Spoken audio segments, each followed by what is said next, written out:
Associates. We are coming to you tonight from East Greenwich, Rhode Island. It's Division II Rhode Island Interscholastic League High School Football. The Avengers of East Greenwich High School playing host to the Burrillville Broncos. Hi everyone, Frank Carpano alongside Kyle Riley for the call of tonight's game. A beautiful night for football here in East Greenwich, and these, Kyle, are two teams that are familiar with each other, familiar foes. Absolutely, these two teams have a sort of a friendly rivalry. They get together every year at the Worcester State Camp for 3 days, all the players, all the coaches, so they're familiar with each other. It's a rivalry, but it's in good fun. Speaking of familiarity, we'd like to make you familiar with a couple of guys who you're going to hear their name called quite a bit tonight, and the players that we'll be keeping an eye on. First, let's begin with the Burrillville Broncos. Yeah, Burrillville's quarterback, junior captain Logan Gelinas, can do it through the air or through the run. He's a dynamic player, sort of the heart and soul and the work ethic of this team right there for him. And what about for the East Greenwich Avengers? Yeah, Cade Thomas for East Greenwich is really a utility guy. They've been missing him. He's been out with a concussion for 2 weeks, so he's returning today. You'll see him all over the field. All right, the Burrillville Broncos, one of only two teams with a winning record in Division IIA. East Greenwich looking for their first win of the season tonight in front of their home crowd. Let's talk about keys to the game first for Burrillville. Yeah, Burrillville and Gelinas need to come out and be efficient in the passing game. They trust him to throw the ball about 20 to 30 times a game. On defense, they're not as heavy as they want to be, so they need to disguise their coverages. And what about for East Greenwich? Yeah, East Greenwich, they've really struggled with turnovers. Their number one key this game is just do not turn the ball over. And on the other side of the ball, they need to contain the other quarterback, Gelinas. All right, it's going to be a good game here tonight. We're glad that you're with us. We will have the kickoff coming up to the Ocean State Credit Union Friday Night Rivals presented by Eric George, DMD and Associates, and it begins right after this.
All right, welcome back to East Greenwich High School for tonight's Friday Night Rivals game. The Burrillville Broncos won the toss, selected to kick, and we are underway for another Friday night of high school football. They kick off along the grounds and returned a few yards, and we'll get to see the Burrillville Broncos on offense first from their own 32-yard line.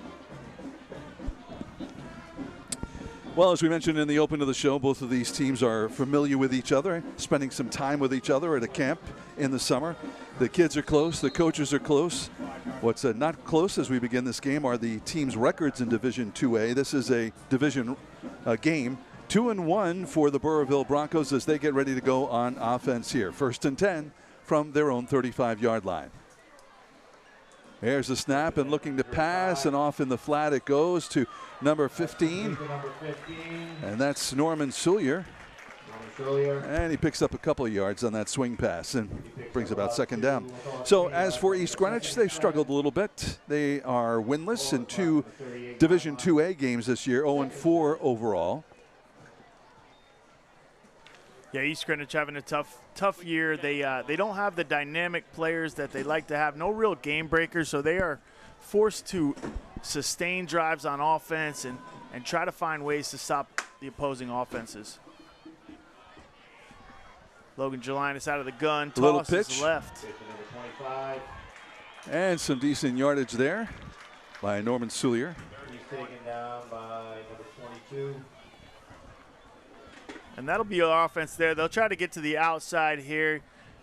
See number 25, Kelleher, take the ball upfield, gain of about 7, and he'll be a mainstay in that offense. And a junior captain, much like his quarterback. Coach talked at length about those 2 guys, Logan Gelinas and Leland Kelleher, 2 guys he trusts. He said, I don't often make juniors captains of my team, but these guys are outliers. Third down long, 1 yard to go for the Broncos. Trying to have the first down of the game. High pitch. That goes to Gelinas. Gelinas runs it down the left side and still is going and finally steps out of bounds after he picks up the first down. And we have our first Roto-Rooter first down. Call 1-800-GET-ROTO. Logan Gelinas takes what they call their speed double option to the left right there, picks up about 23 yards just straight ahead, decides to keep it himself, and really East Greenwich's defense needs to get underneath that and contain it, really string that out to the sideline better than they did right there. So a new set of downs for the Broncos. From the left hash mark, 1st and 10. Snap, look, quick pass, and that is complete to Norman Soulier. Soulier pushed out of bounds at about the 26-yard line as the clock continues to roll here. Take a look at that again. Yeah, nice. Gets the laces, just gets it out. Nice pitch and catch to Soulier there. Soulier, a junior wide receiver, DB. You'll see him involved in the kick returning as well. He's kind of their speed guy on offense. Another first down, a pickup of just over 10 yards on that play.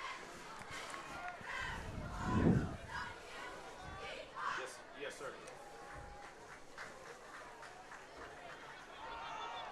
And that's going to be the quarterback, Gelinas, holding the ball, running around to the left side, and running it out of bounds after a pickup of some yardage. Looked like Gelinas had a little bit of trouble with the snap. We'll see it here. He sends Soulier in motion, possibly just snapped early, but the quarterback does a good job just containing himself and getting upfield for whatever he can get, which brings up actually a second and manageable despite the early snap.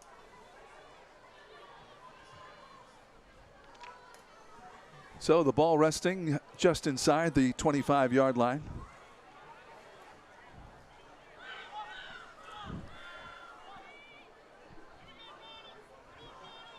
There's snap, quick handoff, and rolling around Leland Kelleher, and he bounces his way off of 1 tackle and picks up a few yards. Kelleher, you know, one of the guys that Coach talked about stayed up in the summer, really put work in, did a good job getting his teammates out. As you know, in this high school football world, it's important for these guys to gel and build some chemistry in the summers in those passing league and captain's practices. All right, 3rd down and 5 now as the Broncos approach the red zone here in their first set of downs. Our first offensive set of downs of tonight's Friday Night Rivals game, and back to pass Gelinas, and that is complete. And then pushed out of bounds goes the receiver on that play. That would be Jack DeCharo, I think. Yeah, number 6, Jack DeCharo, just runs a simple hitch route to the outside. East Greenwich is coming out in sort of a 4 shell. They've got 4 DBs in the game, but they are definitely playing an off-style defense, a cover 4, if you will. And they are now inside the Comprehensive Community Action Center red zone. Don't drive under the influence. And also with another fresh set of downs. Get another first down before they are able to put it into the end zone should they need it. Ball spotted on the 14-yard line.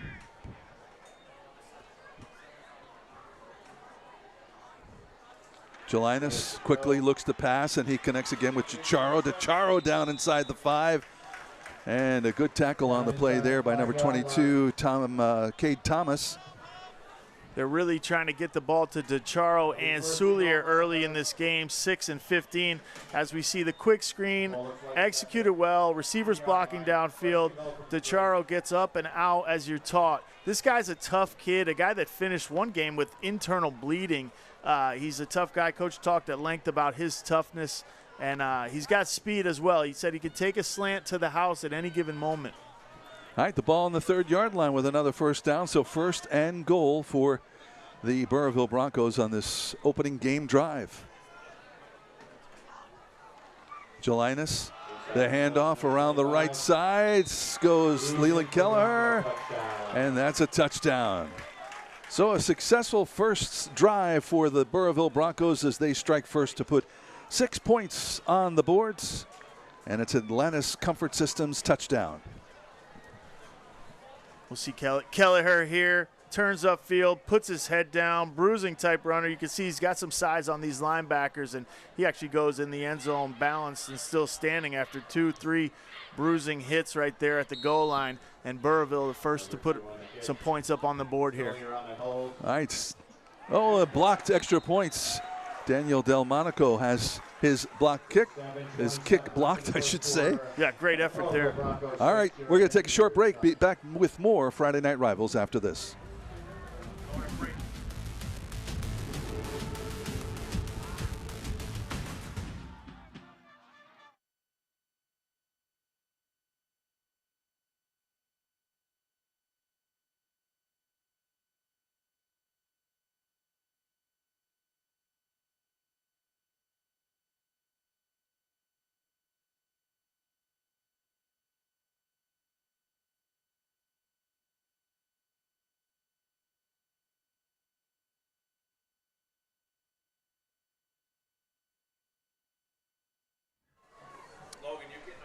And welcome back to East Greenwich High School, where the Burrillville Broncos score first on the touchdown. 3-yard touchdown run by Leland Kelleher to make it 6-0. The extra point was blocked by Ryan Sheeran. And now the kickoff. Bobbles picked up at the 20 and up the right sideline, and finally knocked down at about the 26-yard line is where we'll get to see the Avengers take over for their first offensive set of downs. This will be interesting. Number 8, Alex DeThomas, senior quarterback / free safety tonight. Thomas Slater's out of the game, so their quarterback will be doing some double duty at free safety. All right, there's John George, head coach in his 13th year here at East Greenwich. Been a teacher, math and physics teacher. I wonder if that plays into the game plan for him. He's been at EG since 2000, and prior to that, we'll tell you in just a minute after this play. The handoff on first down, pickup of about 2 or 3 yards on the play, as getting that handoff was number 24, Carlos Gallegos. And you're familiar with John George. Yeah, John George, a guy that's had a ton of success on offense throughout the last 10 to 15 years, put up really big numbers, has had prolific quarterbacks in this offense. Not so much this year. He's really just, DeThomas just kind of getting in a rhythm here, and he's turned the ball over early, but we'll see what he can do here tonight. There's another handoff now on second down, and breaking off a nice run there was Gallegos. I was referring to the fact that he coached your brother, John George, at Brown University. He was the tight end wide receiver coach for quite a few years. Yeah, 94 to 2000, he was the wide receiver coach at Brown, which not just my brother, because the wide receivers and quarterbacks intermingle a lot in those team meetings. So, you know, I'm intimately familiar with what kind of offense he runs. In fact, his offense is from Brown University in the Mark Whipple era. First down for the Avengers, and again going back to the run. And once again, Gallegos with the run for the Avengers, picking up 4 or 5 yards. Yeah, you know, to your point, you know, what coaches used to doing is really putting the ball in the air, you know, at least 50% of the time. However, you know, did Thomas, he felt like he's put a little bit too much pressure on him thus early this season because he doesn't have the running backs to lean on, a lot of undersized guys. So they're going to try to be a little bit more balanced here tonight as we see Carlos Gallegos with another carry. They'll lean heavy on number 24. Comes up short of the first down, the third down and a couple yards, maybe a long one to go for Third and a short 2. the East Greenwich Avengers. And there you see the head coach of the Burrillville Broncos, Gennaro Ferraro, 27 years with the Broncos program and its head coach for the last 15 years. Burrillville High School there up off the Bronco Highway. Yep. Another coach that is not afraid to air out the ball, and you'll see that a lot tonight. He said, I will throw it at any point if I need to. I trust my quarterback that much. Third down and 2, and the pitch goes to Cade Thomas. And looks like he is going to either get back to the line of scrimmage or maybe lose a yard. And that'll bring about fourth down. Yeah, nothing doing right there. Cade Thomas back from concussion. He was out for 2 weeks. We featured him at the beginning of their program. Not able to pick up the first down right there. That'll bring up about 4th and 3. And this will be an important play. They'll go for it from midfield. It looks like they've still got Cade Thomas in the backfield, also a fullback in front. Ball on the 45-yard line. They need to get to the 48. And a little inside handoff and some nice extra effort there. And it looks like the Broncos are saying that it was a fumble, but the officials no go. And I believe that was Roman Procetta.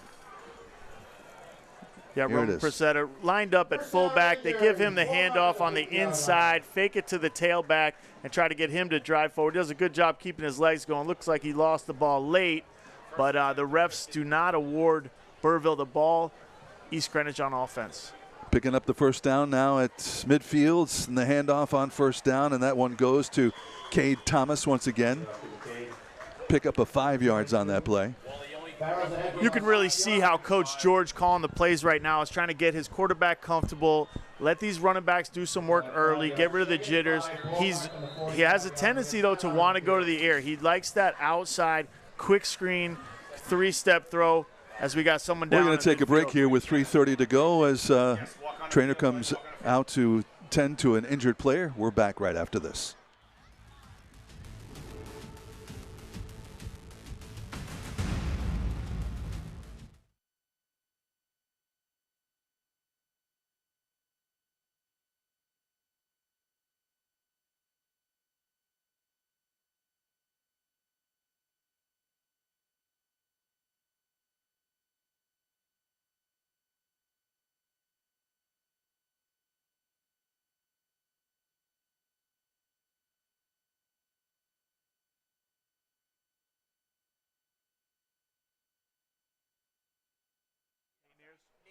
State Credit Union's Friday Night Rivals. Local high school football every Friday night on Charge. Closed captioning sponsored by Cardi's Furniture and Mattresses, the brand you trust since 1928. Offering Nairobi's same-day mattress and upholstery eye delivery 7 days a week.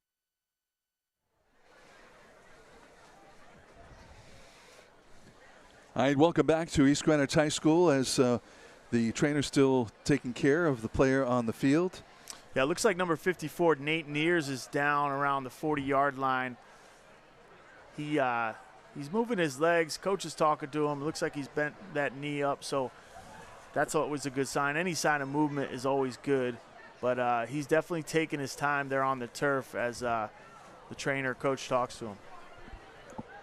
Well, we are at tonight's game is at Nick Kachiri Field, and Nick Kachiri was the gentleman who brought football to East Greenwich High School back in the day and is the father of our former governor here in the state of Rhode Island, Don Kachiri. So Nick Kachiri was the guy who decided what the team nickname would be, the Avengers, what the team colors would be, coached the football team, was a successful coach, and then his son ended up playing for them, and both of them are in the school's Hall of Fame. So they named the field after Nick Kachiri. All right, third member of our broadcast crew with us tonight is Ben DeCastro. Let's check in with him for the first time. Ben? It is great to see you and Kyle here tonight. You know what? It's a little warm out here, so what we're going to start seeing is some of these players cramping. We dealt with this a lot last year. Of course, last week was a lot cooler. The weather's supposed to change, though. You can always check mark there on turn210.com, but it looks like they've gotten them off the field, and we'll be watching that throughout the night as it progresses. These guys get fatigued out, and that's just something that happens when we're in this weird kind of, is it summer, is it fall? I don't know. Do I eat pumpkin? Do I have regular Dells? You tell me, Frank. I think both choices are good as we take a look at Nate Mears, who walked off under his own power, though limping after being down on the field for a few minutes. So good to see that he is up and walking off the field and being tended to. So we are in the first quarter here. The first team to strike, the Burrillville Broncos, up 6-0, and now on their first set of offensive downs, the East Greenwich Avengers, 2nd down and 5 from the Burrillville 45-yard line. Rolling out, looking to throw, and completes to Roman Posada. Posada has got a first down. So another Roto-Rooter first down on the first passing play for East Greenwich tonight, Kyle. Yeah, absolutely. We see a little bit of play action here. He gets out to the outside, finds Posada early in the flat, and that's the type of play that can get your quarterback in rhythm. And these are the type of drives that East Greenwich will need to sustain. It's going to be slow, methodical drives. Coach talked about years past he's had game breakers that can go for big scores, but this team is built for sustained drives. All right, so first down, here come the Avengers from the right hash mark. DiTomasa hands it off and going nowhere. Probably losing a yard or two on that one was number 24, Carlos Gallegos. Yeah, Gallegos, a guy, doesn't have a lot of size, but he's quick. He's got good instincts, but at times he'll get thrown around a little bit, as you see right here. But Coach talked about his toughness, dusts himself off, will get right back up every time. Kyler Fig was the first Bronco to throw his arms around him and bring him down. So a loss of 2 on the play. 2nd down and 12 in the final 2 minutes here of the first quarter of Friday Night Rivals. DiTomasis under center, back to pass, lets it go, and that is complete to number 9, Spencer Warburton, his first reception of the evening for the senior wide receiver. That's the first real rhythm throw we've seen called for East Greenwich. DiTomasis takes 5 with a hitch, gets it out to the flats. Wilbert does a good job. Good rallying to the ball by Burrillville's defensive backs. About 3rd and 6 here.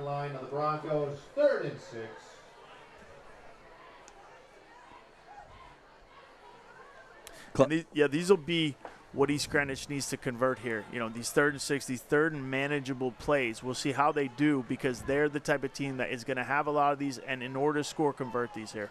From the 34-yard line, the handoff goes to Roman Posada, and he is battling his way down inside, and then a loose ball, fumble, and it looks like that East Greenwich will hold on to it. Number 58 was Johnny on the spot, Jackson Gertzakov. Posada fighting for every yard he can. I don't think he necessarily knew where the sticks were because he picked up this first down, pretty easily right about there. Fights for some extra yards, and Burrillville does a good job kind of squeezing that out. And, man, that thing's loose for a while. Look, it looks like East Greenwich got it. Didn't catch a number on the O-lineman that recovered that. Jackson Gertzakov, 1st and 10 now. Oh, and it snapped, catches the quarterback by surprise, and he's just going to take a knee. Alex DiTomasis there wasn't expecting that snap. Yeah, it's the second time we've seen that in this game, and it's one of the things that about the shotgun new age offenses. A lot of times the center will hear ghost, you know what I mean, and he'll snap it. The quarterback really needs to be ready there and ready for things like that to happen, as it's happened already twice in this quarter. All right. That is the end of the first quarter. It is Burrillville 6, East Greenwich nothing. More of the Ocean State Credit Union Friday Night Rivals presented by Eric George, DMD and Associates, right after this.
All right, welcome back to East Greenwich High School as we are now underway with the second quarter of tonight's game, EG versus the Burrillville Broncos.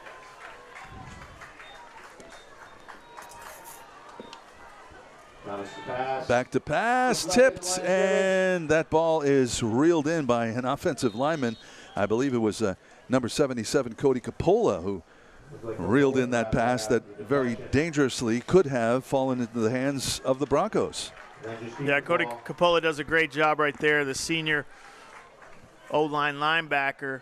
Also the punter on this team goes up, gets it, rips it out, because that could have been really trouble for East Greenwich's offense there. So great job by 77, Capola. So 3rd down and 17 coming up here as we're just underway with the second quarter of tonight's game.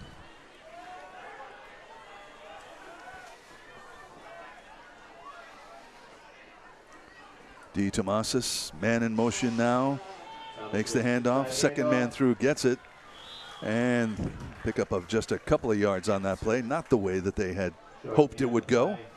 Give you some stats here from the first quarter of tonight's play. Of course, 6-0 Burrillville over EG. Rushing yards, 38-31 for Burrillville. East Greenwich almost exclusively running the ball here in the first quarter. Passing yards, 31-15 for total yards. Do some quick math. Thanks, Pete Connell, our statistician. 69-46. I'm going to make it sound like I'm doing the math. Yeah. No. Well, the other thing is that the time of possession right now, East Greenwich has already had this ball for about 7 to 8 minutes at least, and now they have the toughest down of distance, 4th and about, call it 16. Back to pass, letting it fly, and incomplete. And that ball intended for Cade Thomas. So East Greenwich turns it over on downs here, and we'll get the Burrillville Broncos back on offense. The Broncos, one loss in Division 2A. They only have one team ahead of them in the standings. That would be Cumberland, 3-0 headed into weekend play, and one of only 2 teams with winning records in Division 2A. Last week, Burrillville lost to Cumberland 17-14 on a muddy grass field last Saturday. Yeah, tough loss. One they could have won with a field goal, but weren't able to kind of capitalize at the end. Jelinas wants to let it go on first down, and that ball is in and out of the hands of the intended receiver, Jack DiChiaro. You really can't throw that ball any better than he did right there. Hopefully get a replay. That's what you want. You want to throw it up and over the top, lead your receiver toward the sideline. That gives the DB no chance to get there. And as you see the throw by Jelinas, this is exactly where you want that ball, just not able to get it. And I think a little bit of contact East Greenwich got away with right before the ball came down. The defender, Ryan Sheeran, step for step with the receiver on that play. Almost got a hand to knock it away, but it falls too long. Now a handoff, second down, and this goes to number 25, Leland Kelleher. Kelleher still going, and finally pushed out of bounds. And that is going to come up a couple yards short of the first down, around the 35-yard line for Burrillville. Kelleher already with a touchdown here in this game. You can see how hard he runs. He probably shoot off about 2 or 3 defenders, and even when he was out of bounds, still staying on his feet as he did on the touchdown. Picked up 7 yards on the play. Now 3rd down and 2. Broncos scoring on their first drive of the game. Now trying to move the ball a couple yards short of a first down on this 3rd down play.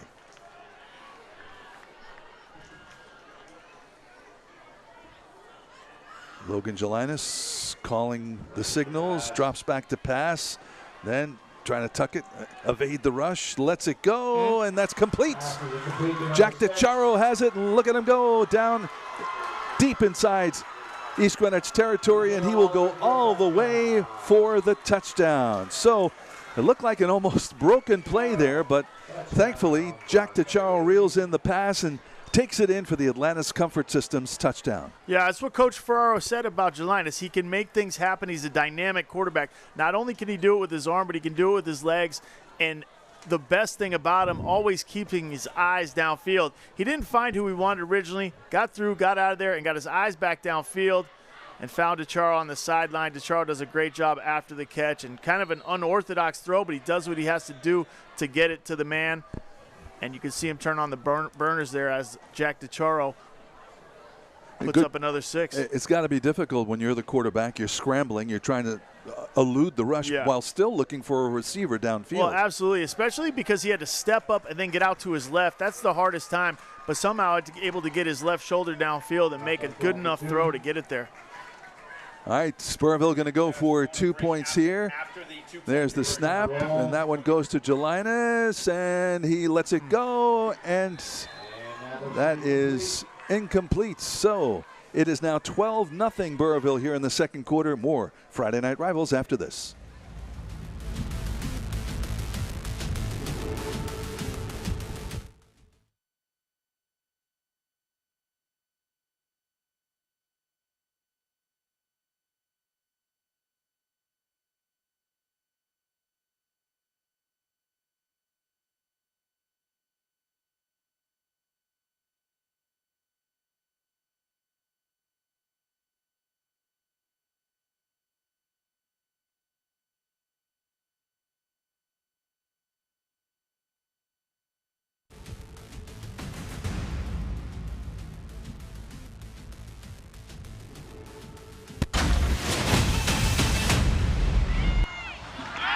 To East Greenwich, Burrillville scoring for the second time this evening. A 65-yard touchdown pass and run. Jack DeCharo reeling in the pass from Logan Jelinas. The 2-point conversion no good as we take another look at that touchdown. And now 12-0 Burrillville leading East Greenwich. Yeah, Logan Jelinas really made that happen with his legs, really just shot-putted a throw out there after. You call that a second play opportunity. When you have a quarterback that can do that, it's very beneficial. So after the Tri-County Community Action Center scoring summary, we've got our original chimney sweep kickoff. And we'll get to see how East Greenwich responds here with their second set of offensive downs. Yeah, East Greenwich was putting a drive together.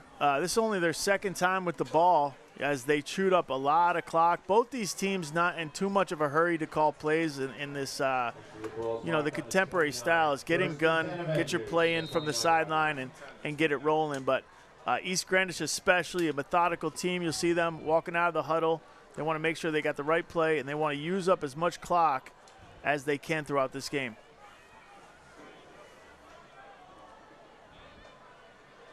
Ball on the 30-yard line, 1st and 10 for the Avengers. DeTomasis, handoff. And that's ball goes to Carlos Gallegos. They'll lose 3 yards on that play, backing them up a little bit. Yeah, I see East Greenwich here. They actually play under center for most of the game, a little bit more of a pro-style offense.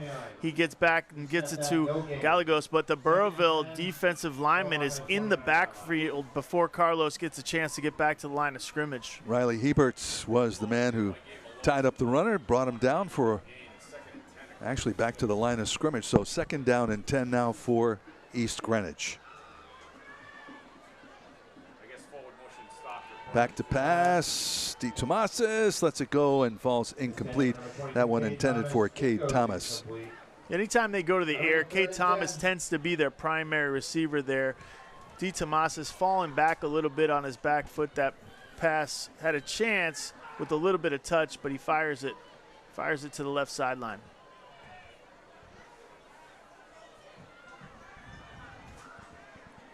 About third and 10.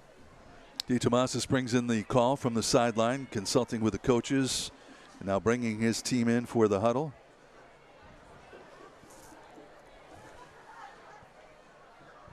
Well, we'll see what they dial up here. Look for them to run some vertical routes. The middle of the field's open as Burrillville safeties. A little bit of motion there. Warburton in motion, back to pass. DeTomasis has a receiver. It's Gallegos, and he's going to go. Look at him go here down to the 30-yard line. Actually, the 40-yard line, but a nice pickup and 1st down for the Avengers on their best play of the evening. Yeah, just a little screen off tackle there. Gallegos grabs it, bobbles it a little bit, but finds open green area, and what a big play. That's going to be a staple for East Greenwich's offense. They want to get the ball to the outsides, into space. They do feel like they have their strength is the offensive line, but they also need to play in space. They're not the biggest team in the world. Ball spotted on the 40-yard line after the 31-yard pass and run for the Avengers. A little hop in their step now as they come to the line of scrimmage.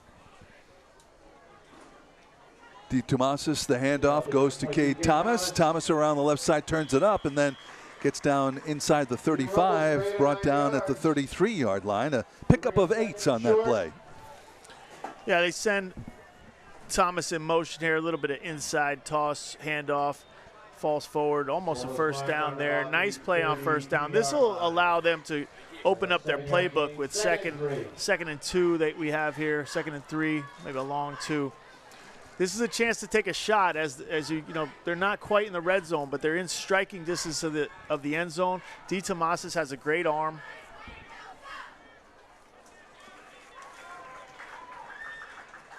DeTomasis handoff up the right side and then grabbed and pulled down.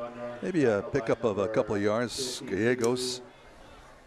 Number 6 of the Broncos. Yeah, nothing doing there. Burrillville's front 4 doing a great job. Burrillville, you know, a light team on defense, will employ a 3-3 stack where their linebackers are taught to fill these gaps early. In fact, they all have gap responsibility. They just don't show it at the snap of the ball. A lot of times they're slanting their D linemen and sending the linebackers the opposite way. That's tough for this East Greenwich team to pick up. Big third down play here for EG. Under center, the quarterback, Tomasis, looking over the defense. Settles in, the handoff, and looks like that is going to be enough for a first down as that ball gets down inside the 30-yard line. They're going to move the sticks. Looks like Roman Procetta, perhaps. Yep, first one through. Yeah, push it forward, and that's going to be the advantage that East Greenwich has. Like I said, Burrillville only employs 3 down linemen, so they can kind of have an advantage if they're striking early inside the tackle gaps, as they were able to convert a couple third down and second downs early in this game. Well, you saw the extra yardage after the defense grabbed the runner. And let's see, we have a timeout called here, and that is a timeout for East Greenwich. All right, we're going to take a timeout too. Ocean State Credit Union Friday Night Rivals, presented by Eric George DMD and Associates, continues after this.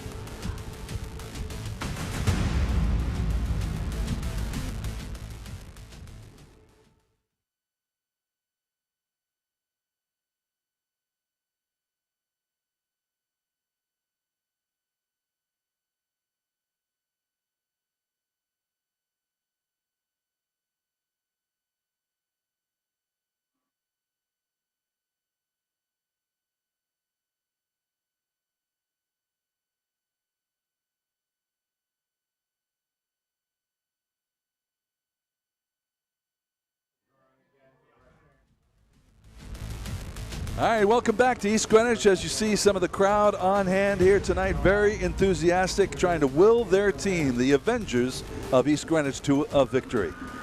And our officials here tonight, there's the referee, Russ Gilmartin. Our umpire tonight is Bruce Ginden, the commissioner. Lineman, Fred Habion. Field judge is Mark Loisel. Derek Habishaw is the back judge. And Omar Mansour is the clock operator here in the booth with us here tonight at EG. All right, first down. And the handoff goes to Gallegos. By number 6. And we're under 5 minutes to go here in the first half. We invite you to stay tuned for the Dell's Lemonade halftime report. We'll have this week's Paul Massey Motors Home of the One Price, Scholar Athletes, participating school administrator interviews. We're going to have some highlights from the first half, much more. Dell's Lemonade proudly celebrating its 75th anniversary. We're proud to have them as a part of Friday Night Rivals. Got second and long here. Not much doing on first down. Alex DeTomasis under center with two running backs behind him. He gives it to Gallegos. And really, Burrillville's really stepped it up their linebacking crew, filling all the gaps that they need to. Looks like he might have lost a little bit. As you see him, there's really nowhere to go there. No gain. Ball marked on the 27-yard Riley line. Hebert's grabbing him again. We've mentioned his name a couple of times on defense. Seems to be Johnny on the spot when these runners are heading up the middle. Yeah, absolutely. The junior wide receiver tight end, strong guy, makes plays. He's got coach talked about he's got a special skill set.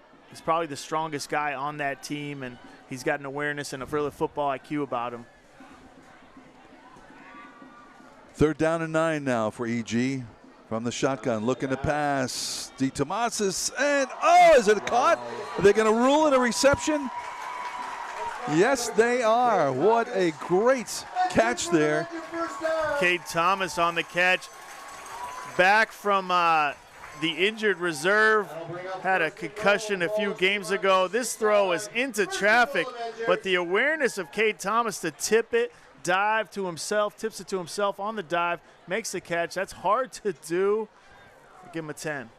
And a 20-yard pickup on the play, and that gets us inside of the red zone.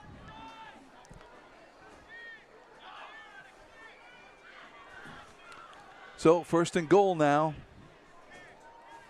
Man in motion, DeTomasis. The handoff goes to Thomas. Pickup of a yard or 2. At the conclusion of tonight's game, we're going to be selecting, actually, Kyle, you'll be selecting the Ocean State. A lot of pressure I'm putting on you. Ocean State Credit Union play of the game. Ocean State Credit Union, where our interest is in you. Well, there's a few so far, and that Cade Thomas catch might be one of them. And that's the type of thing that East Greenwich needs. They need guys to make big plays so they can open up the field a little bit and get it where they are right now in striking distance of the end zone. There's the handoff going to Procetta, and Procetta into the end zone for a touchdown.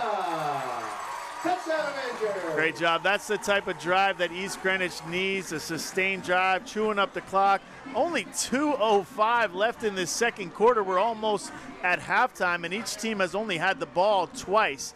So East Greenwich now very much in this game with that great play by Thomas, setting up Procetta on the run. The interior, you can see that a lot of times in this game, East Greenwich is able to bull their way forward inside the tackles with this light Burrillville front 6. And the extra point is up, and it hits the crossbar. Hits the crossbar and is no good. So 6 points on the board for EG. 12-6 our score. 2:05 to go here. Let's take a quick break. We'll be right back.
Welcome back to East Greenwich. The Avengers scoring just their 3rd touchdown of the season here in their 5th game of the season. So good for them getting back in this ball game now, trailing 12-6. And on the original chimney sweep kickoff, a little bit of a return after the kick by Tyler Assay. Like Ronald Vargas on the return there, senior wide receiver, kick returner. He will be used in the Burrillville offense. They throw the ball to him a handful of times a game. Yeah, with 1:56 to go here, how about the scoring summary for that last touchdown, the Tri-County Community Action Agency scoring summary. 4-yard touchdown run by Roman Porcetta. The extra points, the kick hit the crossbar, no good, so 12-6 now. Burrillville, their lead down to just 6 points. Yeah, and all really set up by that Cade Thomas reception where he tipped it to himself, diving, got them inside the red zone. Logan Gelinas dropping back to pass, now chased out of the pocket and lets it go, and that one is complete to Leland Kelleher. And Kelleher goes up the fields, and that is going to be enough for a first down. Kelleher does a good job just to hold on to the ball. Took a big hit at the end. Looks like Burrillville's going to get right to the line of scrimmage as we took a lick. At the second time, Gelinas able to escape the pocket to the left and find a receiver on the sideline. After the 15-yard pickup, right back to it, and that one complete. And that is complete to Jack DeCharo, throwing into a crowd successfully. Yeah, that's the way you do it. These cornerbacks are giving up 6 to 10 yards every time. And Gelinas right there sticks his right foot in the ground, gets it out on time, on rhythm as you're taught to do, and they benefit for it. So Burrillville calling a timeout here as they have 1st and 10. Well, not to put any more pressure on you, we also have you picking our player of the game in the 4th quarter of tonight's game, the Ocean State Credit Union player of the game, where our interest is in you. And already a couple of candidates as we've had some pretty good action here in the first half. Yeah, absolutely. I mean, you've got Roman Posada getting into the end zone. You've got Gelinas on the other side making really big plays. And we just saw one again. He's really able to escape the pocket and get to the left, the heart and soul of that Burrillville team. So number of guys to choose from. Like we said, you know, that catch by Cade Thomas was just unbelievable. Not something you see every day. He's able to keep his composure in a crowd of traffic. He almost got his head taken off before he made that catch. All right, so that's the play and the player of the game. Kyle Rowley is picking that in the second half, so don't go disappearing in the 4th quarter. I'll be here. Don't make me go find you. I've never left. I know. All right, 1st and 10 now for the Broncos. Here we go. Final minute 12 of the first half. Gelinas looking, getting chased out of the pocket, and we're going to have a holding penalty against Burrillville. So this pass is likely going to come back. Flag down on the play. He found Delmonico after he scrambled right, but like you said, we've got a play down, probably holding. Yep. Well, you could see the offensive lineman taking down one of the defenders that gave Gelinas the time to throw that ball, so they'll bring that back. You know, oftentimes we talk about it when you escape the pocket to your right. A lot of times he really just tugs him on the left side of the line right there, gets out to the right, and really good job. He's done a great job scrambling despite the penalty. He found his receiver for about a 20-yard gain there, but now we're looking at, I believe, 1st and 20. Yep, ball back inside of Burrillville territory at their own 45-yard line. The clock rolls now with 40 seconds to go. There's the snap. Gelinas lets it go long and in and out of the hands of the intended receiver, Norman Soulier. But it stops the clock with 31 seconds to go here in the half. And hope you'll stay with us at halftime for the Dell's Lemonade halftime report. And before we end the half, we're going to hear from Gennaro Ferraro, head coach for the Burrillville Broncos. Ferraro talked about this team. He's got a core of juniors on this squad that work hard in the offseason. He's really proud of the way that their work ethic has come around, and they'll have one more season to play after this. All right, Jelinas takes the snap, steps back, eludes the rush, still looking downfield. He's going to run it and then is knocked out of bounds at about the 46-yard line. So want to stay close to that sideline with 20-something seconds to go here to stop the clock. Still a long way to go for a first down. He's got a strong arm. If he can do something here, 21 seconds, you got to figure that's 3 or 4 plays depending on how you manage the clock if you do some things towards the sideline. But yeah, about 3rd and 13 here. They want to figure out a way to pick up this first down and then take a shot or two at the end zone, or if they end up in field goal range, they can try to chip this in before halftime here. All important 3rd and 13 here. Might be 4-down territory as they've already crossed midfield.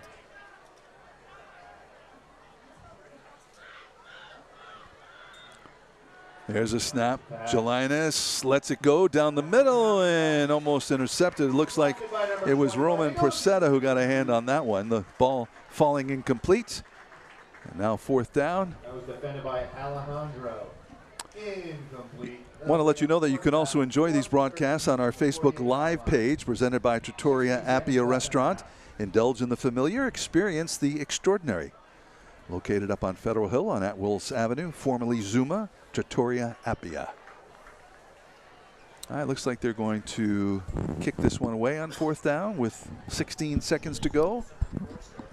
Yeah, you know, I don't know why, because East Greenwich's offense, like we said, it doesn't strike very fast. They're beyond midfield. They could go for this, see if they could pick one up real quick and take a shot at the end zone and not be putting their defense in too much of a tough place. But they'll elect a punt unless this is some sort of fake. We'll see Daniel Delmonico as the punter back at his own 38, and it goes over his head, picks it up, and he is just going to fall on it at the 25-yard line. So that makes things interesting because EG gets the ball now with 9 seconds to go. Yeah, and like I was saying, another reason not to do that, it's not college and pro football where you can really have a guy that does that does that for a living, if you will, snaps it between his legs. And you get the high snap there, and now the exact opposite of what you were intended to do. East Greenwich has the ball in striking distance.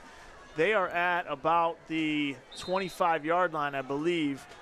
They could take 2 shots at the end zone if they want to. And if they complete one on the sideline, they may be able to chip a field goal in before halftime. All right, they got a couple of timeouts here. Let's see how quickly they can get this play to happen.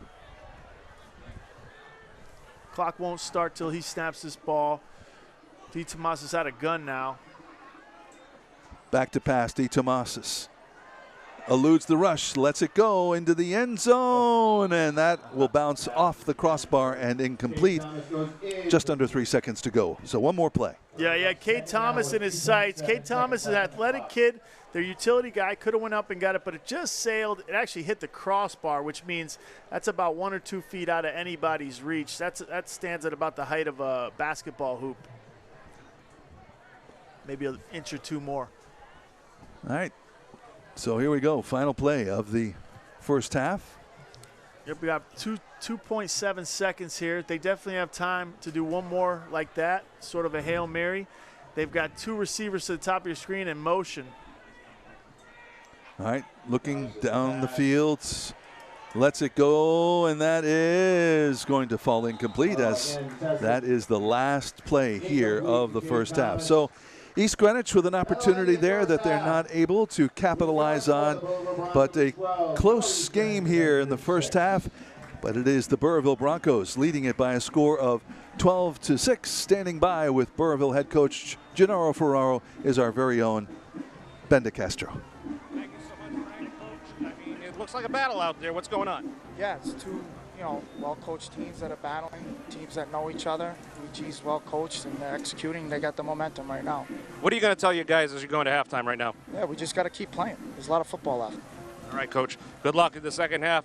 Frank, we'll throw it back up to you. All right, thank you, Coach. Thank you, Ben. Coming up, the Dell's Lemonade halftime reports. We're back after this.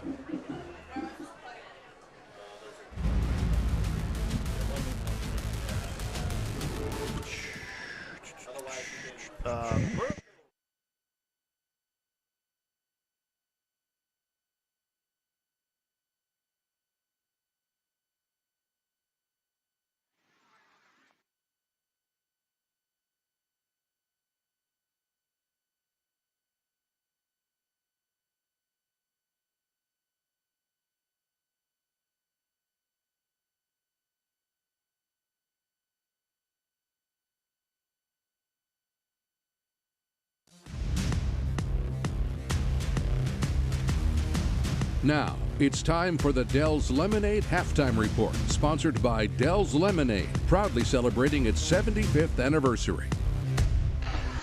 Welcome back to East Greenwich High School. You are watching the Dell's Lemonade Halftime Report, proudly celebrating its 75th anniversary.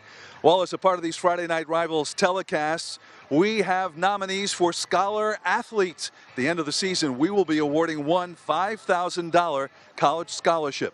Tonight, we have two more nominees from our participating schools. Let's listen in and introduce you to them. Hi, this is Stephanie from Paul Massey Chevrolet, your #1 Chevy dealer. We're honored to sponsor Ocean State Credit Union's Friday Night Rivals Scholar Athletes of the Week. This week's Scholar Athletes are... First is Samantha Healy of Cranston High School West. Samantha is a member of the volleyball and softball teams for the Falcons. She has a 3.5 GPA and has been an... Hi, this is Michelle Massey from Paul Massey Chevrolet, your #1 Chevy dealer. We're honored to sponsor Ocean State Credit Union's Friday Night Rivals Scholar Athletes of the Week. This week's Scholar Athletes are... The first is Amelia Ferraro of Burrillville High School. Amelia is a member of the volleyball, basketball, and lacrosse teams and captains the Broncos volleyball team.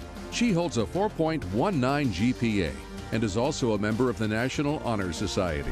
Up next is Alex DeTomasis of East Greenwich High School. Alex plays football and baseball for the Avengers. He holds a 3.67 GPA and has been an all-academic student back-to-back years. Congratulations, Amelia and Alex, on all your accomplishments. Whether it's in the classroom, on the field, or in your community, you are making an impact. Congratulations on being a Scholar Athlete of the Week, and good luck the rest of the school year.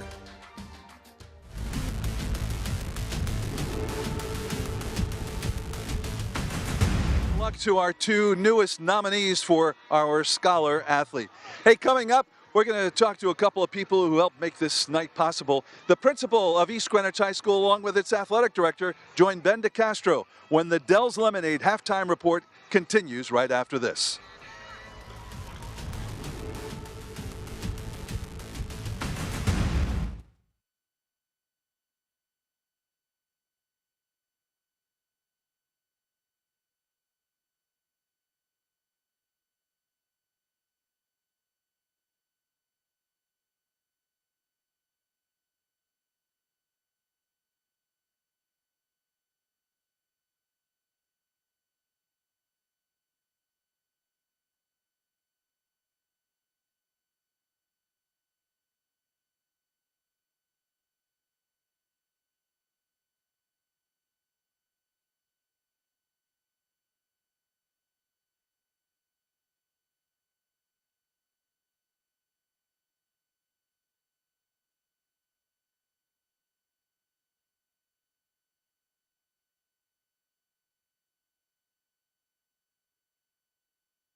Now, it's time for the Dell's Lemonade Halftime Report, sponsored by Dell's Lemonade, proudly celebrating its 75th anniversary. Welcome back to Friday Night Rivals. I am here with the principal of East Greenwich High School, that would be Dr. Page, and also the athletic director, Casey Rhodes. Dr. Page, talk to me about this amazing school here you got, and these kids, they're all together. This is awesome. It is. I would call it our X factor. So at East Greenwich High School, it's really our unified approach to both academics and athletics, and it all starts with the community. And what you're seeing here tonight is we are all in. I love it. I love it. Casey Rhodes, you've been here as the athletic director. Talk to me about the Golden Whiteout, because this is something you don't normally hear. You hear all the cancer support, but this is taking it to a new level. Yeah, it's a great opportunity. We have two students here, Mary Murphy and Addison Fain. They're part of a group called the Golden Hearts. It's a part on campus, and they're raising funds tonight for childhood cancer. We have 5 kids that'll be here tonight that we'll honor during halftime, and the Golden Whiteout was a theme adopted by a group on campus, as well as Dr. Page. She was creative in that matter. So the students will be wearing either white or they'll be wearing gold. Gold is part of childhood cancer, and white is part of the student piece of it. So. Well, regardless of what happens on the field tonight, it's going to be an absolute win for the cancer research and everything. Congratulations to the amazing student body you have here, and good luck with the rest of the school year. Thank you so much. All right, thank you very much, Ben, and thank you to Dr. Page and Casey Rhodes for your hospitality here tonight hosting Friday Night Rivals. More of the Dell's Lemonade halftime report coming up after this.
And welcome back to East Greenwich High School. We are at halftime of the EG game against Burrillville. Burrillville leads it by a score of 12-6. Frank Carpano along with Kyle Rowley as we take a look at some of our first half scoring. Leland Kelleher got things going in the first quarter with a 3-yard touchdown run. Yeah, then we had quarterback here making some plays with his legs, gets out to the left side of the field and finds his guy downfield, Jelinus to DeCharo there. As you can see, just DeCharo pulling away from the East Greenwich defense. 65-yard play. Yeah, Jelinus able to do that a couple times this game, and here we're back to East Greenwich. They're able to put a scoring drive together as we see Gallegos take it out to the outside off a screen. That was a big third down conversion for them. And this was wild. Yeah, Cade Thomas makes one of the better catches you'll see all year, tipping it, keeping his composure, and making that play as we see Prasada take it in for to cap it off for East Greenwich. And that kept them in the game because we've got 6-12 here. They were down 12-0, 2 scores, but scored before halftime, and then actually had a chance at a couple Hail Marys before they actually took it into halftime, but not able to convert on those. 12-6 Burrillville. All right, we'll have more of the Dell's Lemonade halftime report right after this.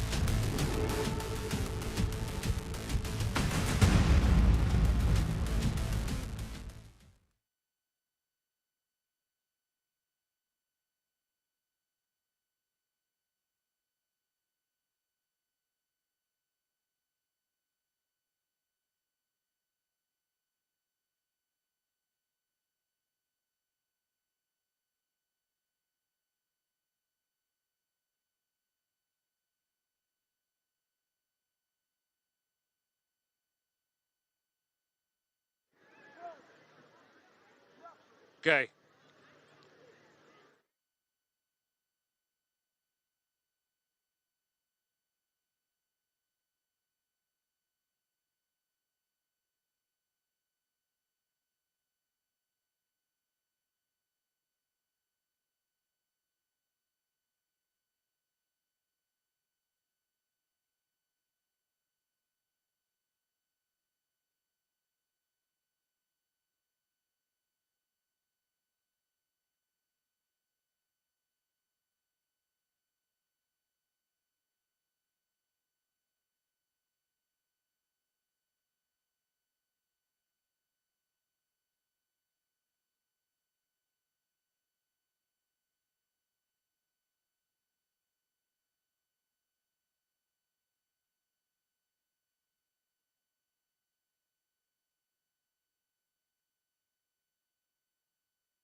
Ocean State Credit Union's Friday Night Rivals. Local high school football every Friday night on Charge. Closed captioning sponsored by Cardi's Furniture and Mattresses, the brand you trust since 1928. Offering Nairobi's same-day mattress and upholstery eye delivery 7 days a week.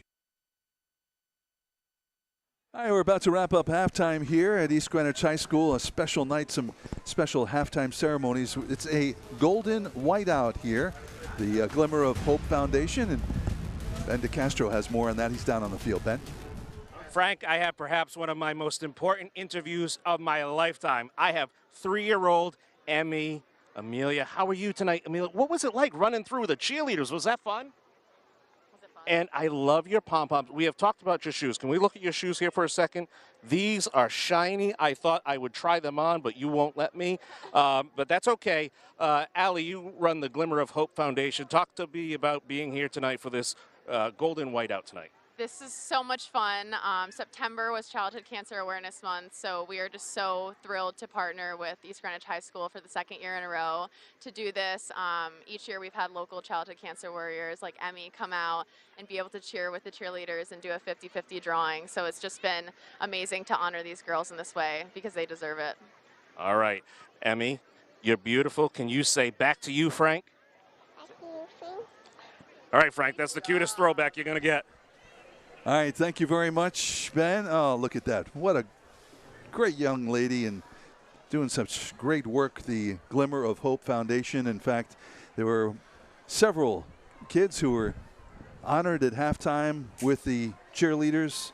It was Ray and Samantha, Amelia, Izzy and Maddie. There they all are, along with the EG cheerleaders. A lot of smiles, and boy, they look like they fit right into this group. Fantastic. Great work done here tonight by East Greenwich and the Glimmer of Hope Foundation. Good stuff. What a great cause. And you can see all the student section decked out in gold and white to support that as well. So kudos to them. Yeah, the Glimmer of Hope Foundation is a nonprofit that shows girls and boys their strength and beauty through the donation of bald dolls, providing hope to families who are battling childhood cancer. Best of luck to them.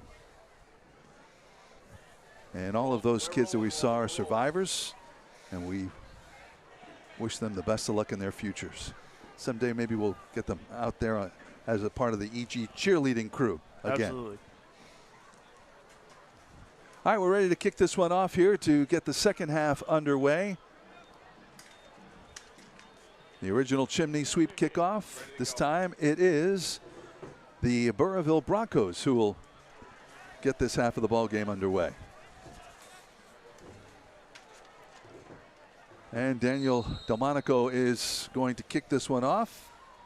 Ryan Sheeran and Spencer Warburton deep for East Greenwich.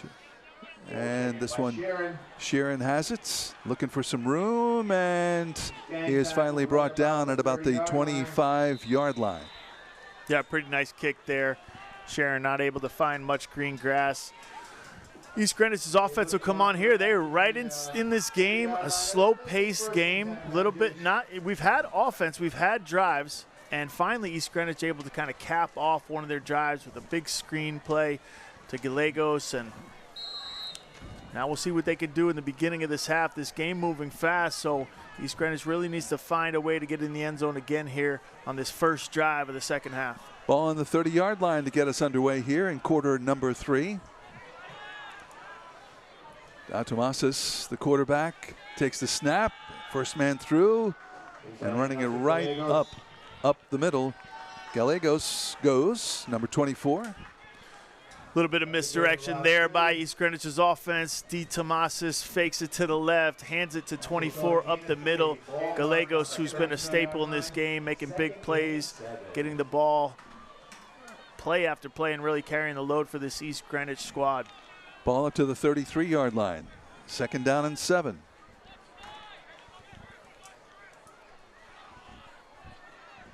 East Greenwich playing a little bit more out of gun these last couple drives. 3 wide to the left, but the handoff on 2nd down, and working. It looks like we got first down yardage. A great play there by Carlos Gallegos, and that's one of those plays where you earned that in the weight room in the offseason. Yeah, well, Gallegos not a big guy, but he is someone that's committed to the program, does show up in the offseason to work and lift with the team. Coach talked about just his quickness, though, and his resilience, because he will get thrown around there in the middle. As we can kind of see his parents right out in front of us, Frank. We made sure we had a pronunciation on the name correctly, Gallegos. I believe I might have got it wrong a couple times in that first half, but he is really carrying the load for East Greenwich. Again, 3 wide to the left. D. Tomasis looks to throw, and that one is complete. Number 5, Ryan Sheeran, the senior wide receiver, reeling that one in, and that will move the sticks for another Roto-Rooter first down. Yeah, this is a nice throw up the sideline. Kind of takes advantage of the 2-hole shot there in the middle of the cover 2, that corner and safety. And Sharon, a guy with great hands, a baseball player, outfielder, good natural ability, and a reliable, smart kid out on the field. Pickup of 12 yards, gets them into Burrillville territory. Now on the 45-yard line, man in motion. And the handoff goes to Warburton. Warburton around the right side, and he'll pick up a few yards before he is dragged down on that play. Warburton to the right. Can't quite get the edge, but picks up a couple. One of the few times we've seen him, the volleyball player as well. Coach talked about his great hands. Coach George likes him, runs good routes, reliable guy, and that'll bring up his short game will bring up 2nd and about 6.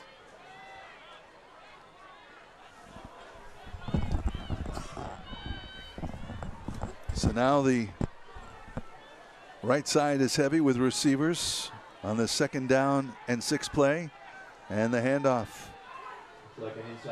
And going nowhere. Pick up maybe a yard on that play. Looked like that was Roman Presetta, the junior running back. A little bit more than that. Ball's going to be marked on the 41-yard line. And this is just how it goes for East Greenwich. This is what they expect to do. They'll come up with some 3rd and 5, 3rd and 6s, and they expect their offense to be able to convert. You know, this quick game offense is built for these 5-6 yard quick passes, slants, quick hitches, even like quick little delays on the outside. All right, after a pickup of 1, 3rd down and 5 now. Alex Tomasis from the shotgun takes the snap, looks to throw, lets it go, and in and out of the hands of the intended receiver. Number 27 is Zachary Desert. Yeah, that's exactly how you teach it. Quarterback does a great job getting it to the outside to Desert on time near the sideline, and he just kind of throw was a little bit low if you had to critique it at all, but D. Tomasis put it in the right spot, and you know, you can only do so much as Desert wasn't able to come up with it. It looks like the offense will go for it. 4th and 6 here. They're past midfield. No harm in trying here as they're down by 6.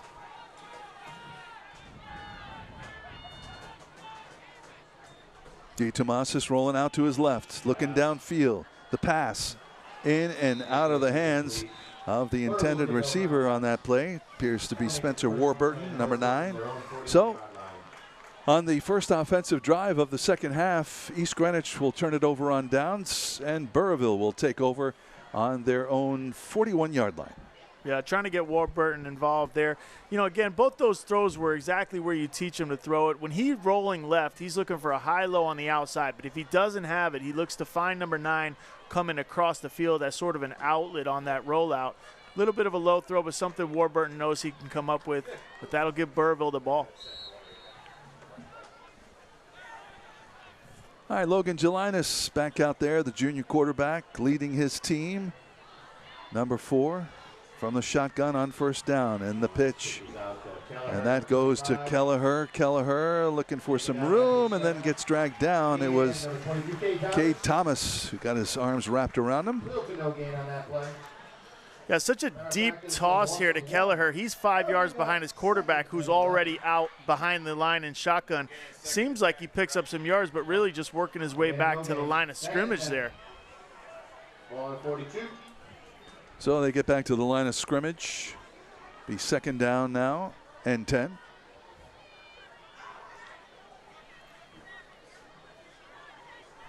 Yeah, this is where Burrillville really wants to kind of separate themselves on the scoreboard. Takes the handoff and then not fooling anybody. Right there was number 29, Colin Hartree, the senior linebacker. Gets through to drop the quarterback, and a loss of a yard on the play. Yeah, Gelinas goes back to that triple option look that we saw in the first quarter, but that's how you stop the option. You got to get into that backfield, meet that quarterback early so he has no option to pitch it and no option to hand it off, and that's what they do. They kind of squeeze that to death. Javi and David also in on that tackle of the quarterback. Third down.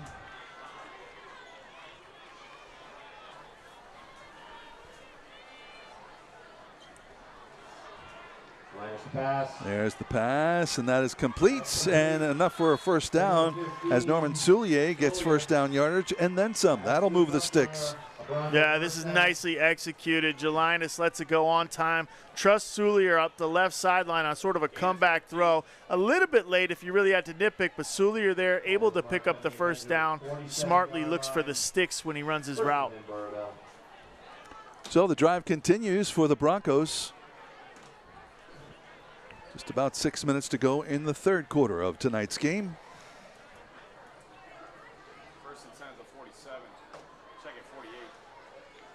Looking to pass off the sideline, little swing pass. Trying to set up the screen, picks up a couple of yards after that ball was reeled in by Jack DeCharo. Yeah, tough call right there. It's almost counterintuitive. They try to run trips into the boundary. They're on the far hash, and they've got a tight trips formation, try to run a speed screen, if you will, and there's really just no room back there, and East Greenwich does a good job stringing it out to the sideline. That'll bring up about 2nd and 8. Burrillville huddles up. Gelinas in the gun. He's got 2 receivers to the bottom of the screen, 2 running backs in the game. Oh, snap is high, but reeled in by the quarterback, and he's headed for the sideline, and he's going to pick up some yardage, making something out of nothing. But yeah. He's done that twice this game. A little bit of trouble, a little bit of miscommunication between center and quarterback. This one on time, just a little high. And you'll see this in high school games. These centers just aren't quite as tenured as you'd like, and that'll really slow your offense down. However, Gelinas really able to doing a good job negating that and picking up some yardage, keeping his team in third and I would say call it 7-6 yards. Ball on the 43-yard line of the Avengers. This will be a big play for them. Might be 4-down territory. You never know. Sometimes it depends on what the 4th down looks like. Look for them to run some more routes near the sticks on the bottom right. Ball on the left hash mark. There's the snap, high but reeled in, and the pass completes to Soulier, and he's got another first down. Yeah, they really like Soulier when they need something through the air. Speed guy, good football IQ. Coach Ferraro talked at length about him, how his toughness, how he knows how to find the sticks, knows the down and distance, and we see twice there on this drive that he's able to bail his quarterback out, be in the right spot, which is huge. 8-yard catch and run produces the first down.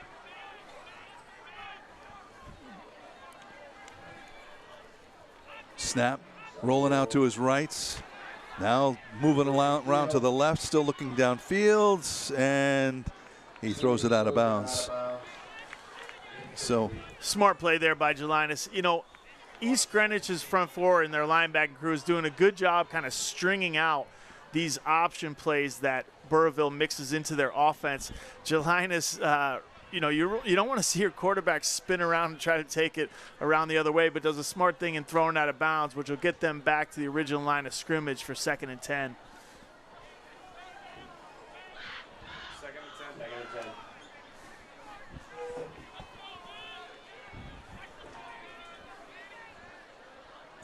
Jelinas, another high snap, but this one to Kelleher now. Kelleher gets wrangled down. Yeah, you know, Jelinas heads to the sideline after every play. You wonder if he's even communicated to his center that he's had some very suspect snaps so far, as we see Kelleher falling forward for a gain of 1 or 2. All right, we're going to take a break here. Ocean State Credit Union Friday Night Rivals continues after this.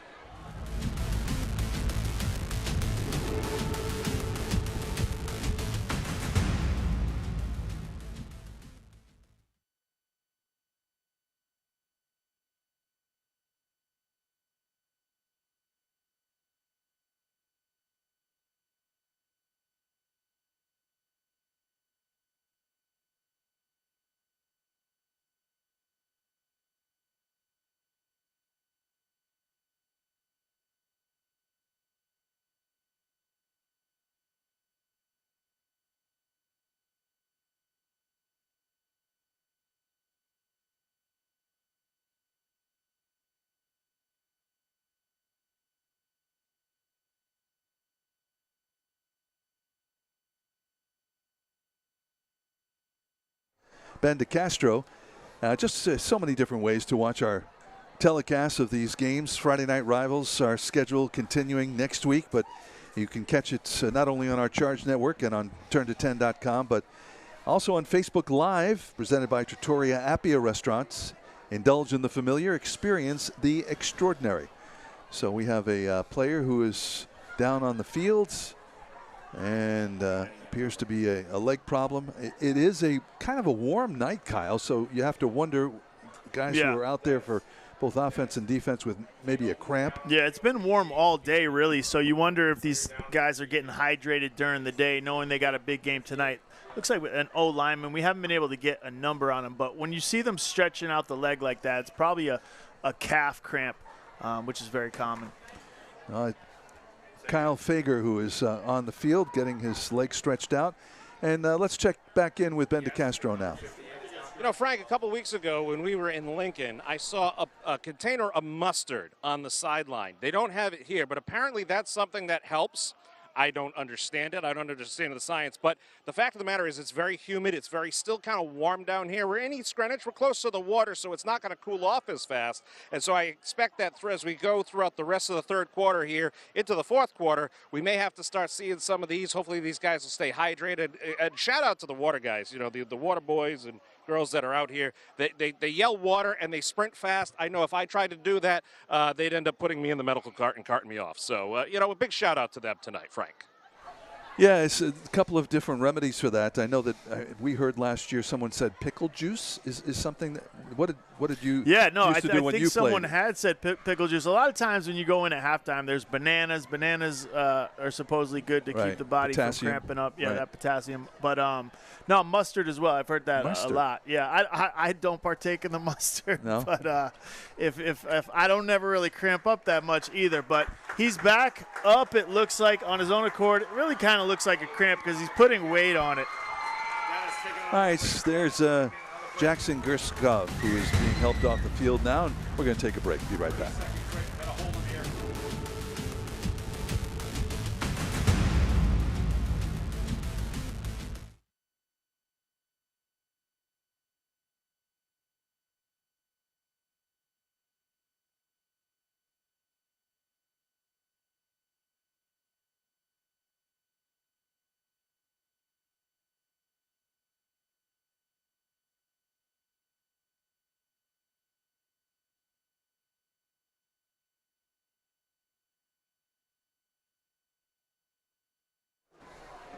All right, we're ready to resume play here now. 3rd down and 8 for the Burrillville Broncos, diving deep into East Greenwich territory. Jelinas takes the snap, lets it go, and that ball is incomplete. Wow, he really whipped that one and was intended for Norman Soulier again. And Soulier is going to limp off the field. Yeah, Soulier limping back to the huddle. Just a slant route to the open field. They had trips to the top of your screen, a single receiver, Soulier to the bottom. I saw the same thing Jelinas did. They're kind of giving him slant. He put it in a good spot away from the linebacker, but Soulier just not able to come up with the kind of hot and low throw. Jelinas has missed, when he missed tonight, he's missed low. So that tells you that his chest is kind of pointed down. The ball would tend to go where that chest is. A little bit of an overstride on the slant. Plus on the snap, although it wasn't an errant snap, it was high. I mean, yeah. Most of them are high. So, you know, it's just a second that you have to bring that ball down and gather yourself. Especially on those one-step slants. He's got only a millisecond to get the laces and get that ball out. All right, going for it on 4th down, the Broncos. 32-yard line. Need 7-8 yards. And Jelinas looking, eluding the rush, and throw it away. No, he's going to run it and lets it go, and that's complete down inside the 10-yard line. Oh, wow. Yep. Jelinas, Coach talked about this. Coach Farrar talked about it. He will do what he can do to make a play, sometimes too much, but he reversed field twice, found Delmonico finally up the left sideline, a little bit of a scramble drill. And they like that in their offense. They'd like him to throw on time, but they trust him to make plays like that when he has to. He has paid a couple times this season, but more often than not, helps the Burrillville offense out. 25-yard pickup on that play, and we get down into the community, comprehensive community action red zone.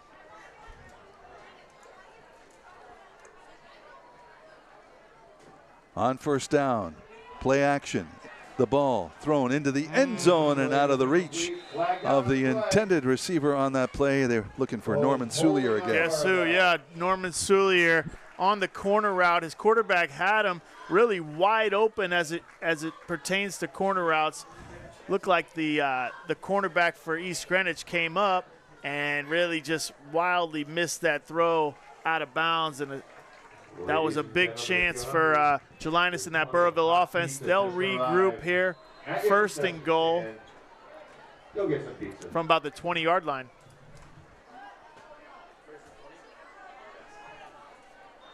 It's a 10-yard penalty, make a 1st and goal from the 20-yard line. All right, penalty there. Makes it 1st and goal from the 20-yard line. Man in motion. And the handoff goes to Kelleher, and Kelleher around the right side gets gang tackled. Yeah, this is I question the call right there. Kelleher, a reliable running back, but, you know, not able to break away thus far this game. 1st and 20, I'm putting in the hands of Jelinas. Let him throw the ball 4 times, try to attack and get them back into field position as it pertains to the end zone here. It'll be interesting to see if they can get this ball in the end zone, and if not, if they would attempt a field goal. And Coach Ferraro is comfortable with his field goal kicker, Daniel Delmonico. Ball on the 17-yard line. Play action. Jelinas still tucks the ball in, still looking downfield, and throws it across his body, and that one is complete. Number 25 is Leland Kelleher. Wow-wee. Yeah, unbelievable. Logan Jelinas really just has the athletic ability to buy a second play opportunity, a third play opportunity, gets inside there, looks to his right, spins out there, goes back, right there, goes back to his left, and sees Kelleher waving his arms at him. You know, could have been a little bit better throw, lead him towards the end zone, but they're in position here on the 10-yard line to try to strike at the end zone and come out with a field goal. Well, he's lucky. I mean, I'm sure you don't teach quarterbacks to throw across the field like that, like Mac Jones did last weekend against Dallas, a ball that was intercepted and taken back for a touchdown. So kind of a dangerous play, but his guy was wide open, so got to go for it. Everyone had kind of vacated the area. That's not necessarily that type of Mac Jones play because he's in the flats over there. Not a lot of guys between that throw, so able to kind of make it happen. And we've got a timeout called by Burrillville here. Minute 4 to go in the third quarter. I'm sure Mac Jones doesn't want that play to be called after his name from now on. Many have made that mistake in the past, including myself. But, yeah, whenever you roll right and try to find someone back the other way, there's always a chance of not only an interception but a pick six. Actually, it was a delay of game call. The ball now on the 14-yard line. Jelinas looking to throw, reels it in, now trying to find some room to run. And he is gang tackled. Yeah. Just trying to do a lot there. You know, he's had success now on the scramble.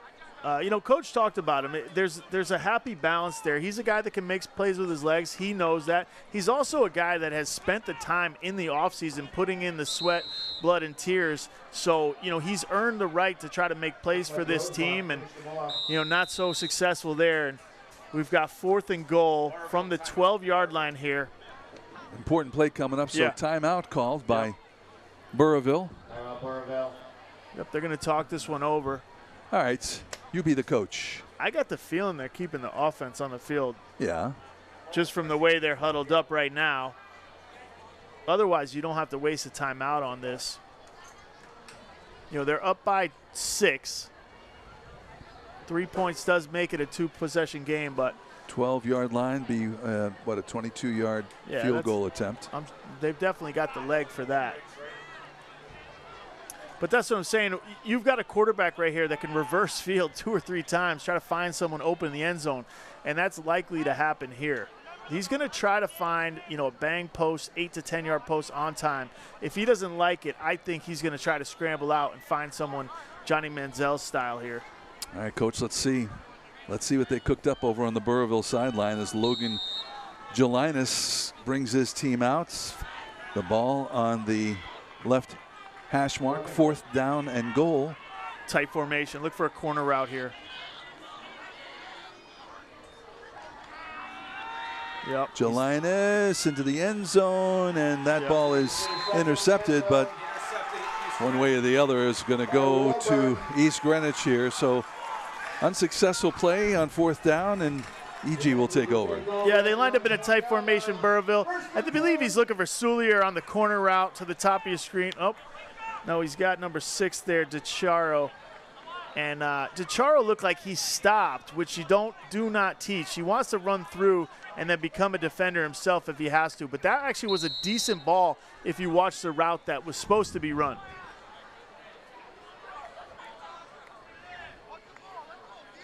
All right, so 1st and 10 now for East Greenwich on their own 20-yard line. We invite you to stay tuned for the player of the game, the Ocean State Credit Union player of the game. Kyle will be selecting one in the 4th quarter of tonight's game as we tick off the final seconds of quarter number 3.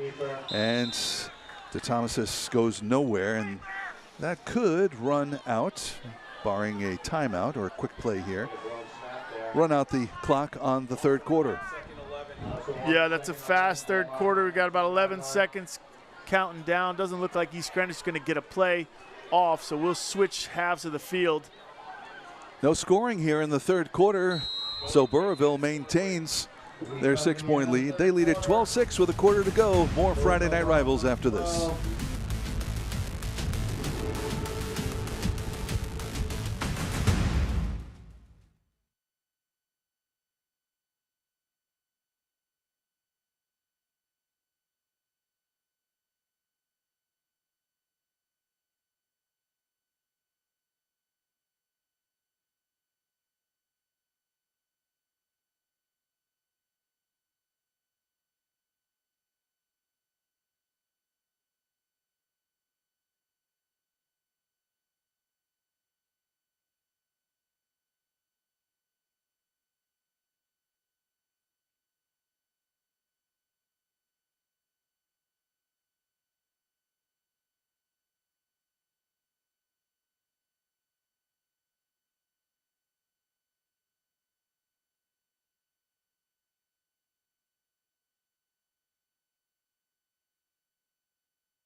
Welcome back to East Greenwich High School. Frank Carpano along with Kyle Rowley. Start of the fourth quarter now. Second down for East Greenwich, and the handoff goes up the middle. And that is number 7, Roman Procetta, with the run. Third down and 5 on the play. East Greenwich has sort of abandoned their under center pro style offense and gone more in favor of the shotgun style. 4 wide receivers, 2 on each side. Procetta in the backfield, and they'll another EG player who's down, and looks like he's getting stretched out as we get later into this game on what has been a kind of a humid night. Certainly not the type of weather we expect here in the first week of October, and the cramps starting to set in for a lot of players who are playing on both sides of the football, maybe didn't hydrate enough. Yeah, I think it has a lot to do with today was very hot, so it's not exactly about the temperature of the game, because these guys are going to sweat no matter what out there. It's did they hydrate during the day, or did they sweat more than they hydrated? Wally, are you holding them up here, Wally? All right, we're going to take a little break here. We'll be right back with more Friday Night Rivals.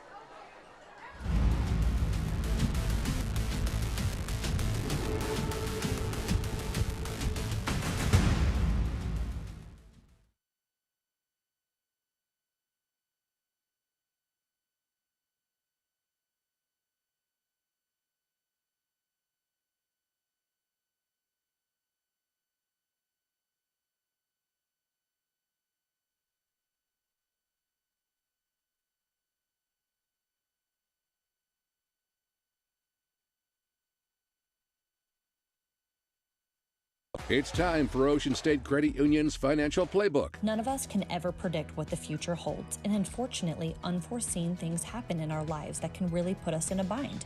It's never a good feeling when you're in any kind of dilemma, including a financial one. If you are a student who has chosen the route of higher education and are in a financial bind, it's important to know that you may have options to help get you through this situation. One option worth exploring is a student emergency fund, which many continued education locations provide for students who could use some financial assistance in a serious time of need. This fund can help offer assistance in a variety of ways. If you're ever in a position where you need help or have additional questions, we have professionals here to help. At Ocean State Credit Union, we understand that each of our members have specific needs for their finances. Experience a credit union with a personal touch. Join Ocean State Credit Union today, where our interest is in you. Ocean State Credit Union's Friday Night Rivals. Local high school football every Friday night on Charge. Closed captioning sponsored by Cardi's Furniture and Mattresses, the brand you trust since 1928. Offering Nairobi's same-day mattress and upholstery eye delivery 7 days a week. The best Thursday night lights and Friday night Rivals highlights from across the country. 3rd and 10. Terry to throw. Scans right. Directs traffic. Spins back. Middle of the field. Terry's still on his feet. He's wrapped up. Throws it. It's caught at the 15-yard line. Inside the 10. On the boundary side. Dragging across the middle, the reception to McCoy. He turns the corner. McCoy lowers the shoulder, breaks a tackle, in! Touchdown! 10-hour double pumps on 3rd and 11. Got him, man! Howard! How did he catch that?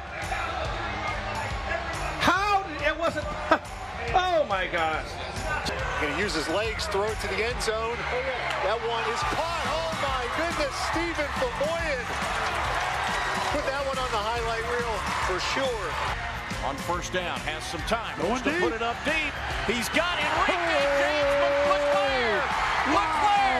Touchdown, McCollum. Baker, clock moving. Rolls right.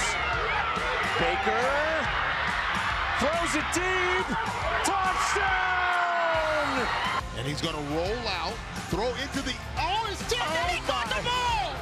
He got the ball. The 2-point conversion is good. What a play!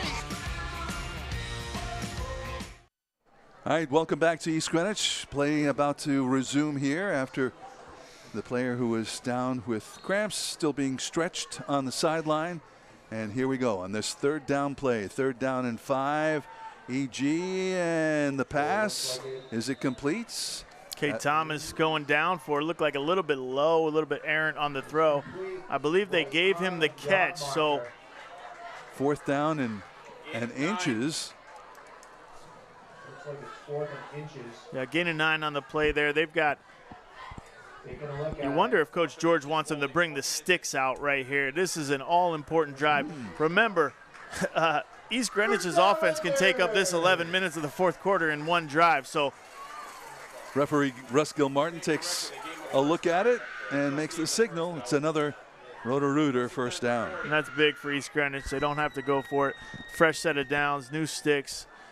And they'll bring D. Tomasis up under center with 3 wideouts in the game. There's the handoff, goes to Gallegos. Battling down. And that's a pickup of about 5 yards on that 1st down play. Yeah, it's a good 1st down play for them. That's what they want to do, pick up 5, have a manageable 2nd and 5 here. That gives them the whole playbook that they can work from. You know, we mentioned at the top of the show that these two teams get together in the summer and scrimmage together, know each other well. How does that play in this game at all? Does it mean anything? Well, you know they know, you know. You know what I mean? So you'll sometimes go away from your tendency thinking that they know what you're going to call. But this is called Brown G for them. He'll have a comeback on the outside in the corner, and he'll keep it himself. And looks like a loose ball, and it might be Burrillville ball. And the officials making the signal. Burrillville will take over here. D. Tomas has coughed it up on the top sideline. That's their rollout play where they're trying to get a corner or a comeback to the outside. It looked like he was just fighting for extra yards on the sideline and lost the ball. We'll see it right here. Rolling left. D. Tomas can't really find a receiver. Decides to tuck it. Never switches the ball to his left hand, which is what you're taught to do.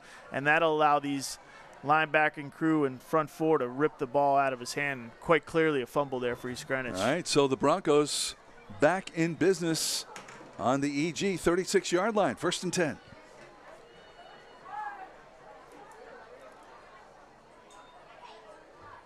Hand off on 1st down, and there goes Kelleher. Kelleher around the left side, and he gets down inside the 35. Pickup of 6 yards on the play, just short of the 30-yard line.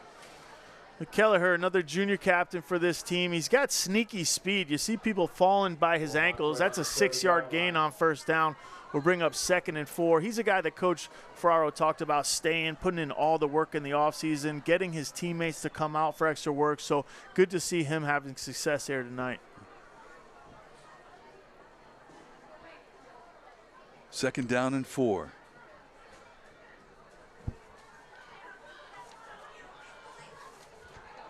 Handoff down the left side, and again getting tripped up after, let's see, it looks like may have picked up 1st down yardage.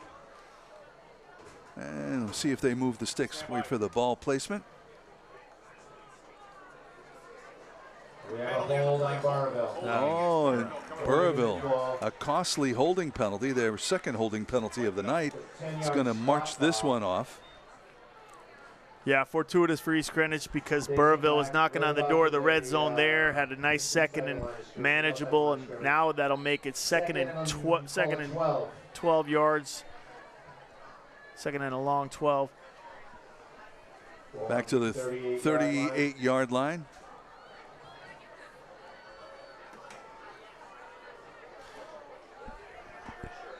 Jeline is taking cues from the sideline, moving some players around, trying to get the right play call for this defense, which looks like a little bit of cover 3. It's a snap. Jelinus lets it go long, settling under it. Incomplete. That was headed in the direction of Norman Soulier, but the defense there. Yeah, Tyler Acey, the defender, they're in a cover 3. He's kind of throwing into coverage here. It looked like tight coverage, but a press bail technique by number 6, Tyler Acey. Does what he's supposed to, goes up high, gets rid of that ball, and a chance at interception there. I would like to see him come down with that. He had position on the wide receiver. That would have been a time to just check it down, run a hitch, or get it out to a quick out. You don't want to throw deep into that cover 3 look. 3rd and 12 from the 38. Third down, Jelinas calling the signals. Steps back, looks to throw, lets it go, and that one is complete.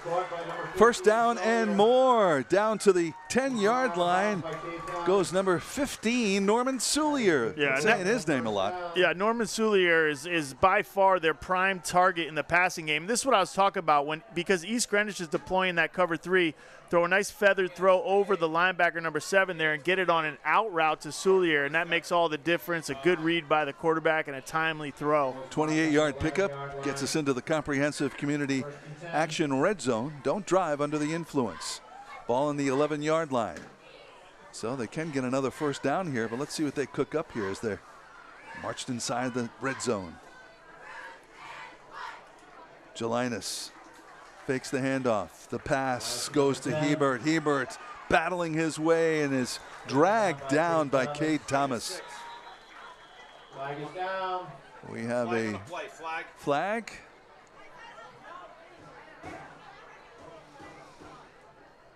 And that one dropped at about the 9-yard line. And that is another call that will go against Burrillville. So they'll march this one back. Burrillville really shooting themselves in the foot. Their offense is explosive, so sometimes they can get away with these penalties, but not a good time for that right now. They were in striking distance. I believe that'll make it 1st and 20 here. Yep, the ball spotted just shy of the 20-yard line. We'll call it the 19.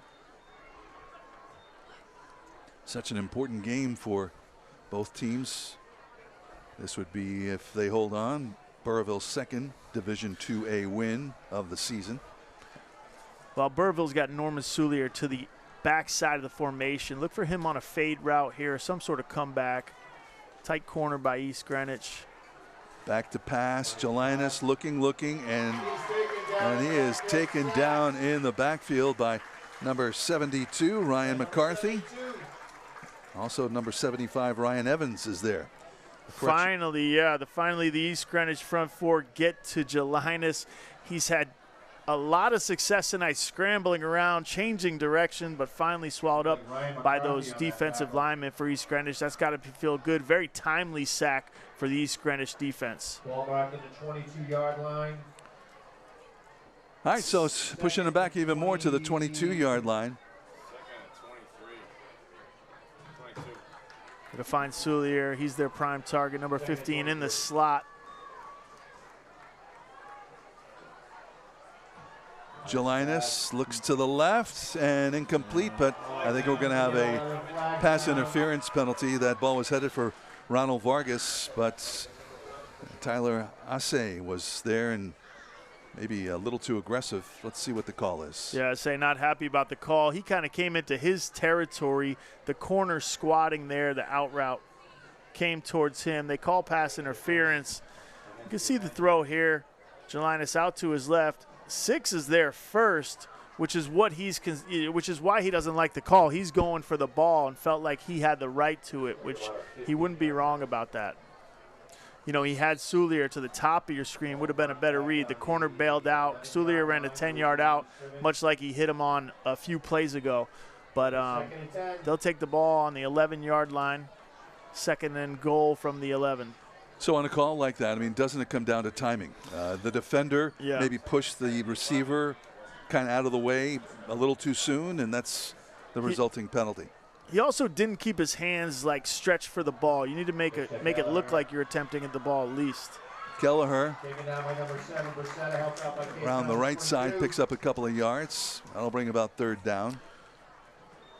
I spoke earlier, this would be the 3rd Division IIA win for Burrillville on the season. Yep. 3-1 and then 3-2 overall. So important because if you're thinking about the playoffs, you'd like to have home field advantage for the first one. Absolutely.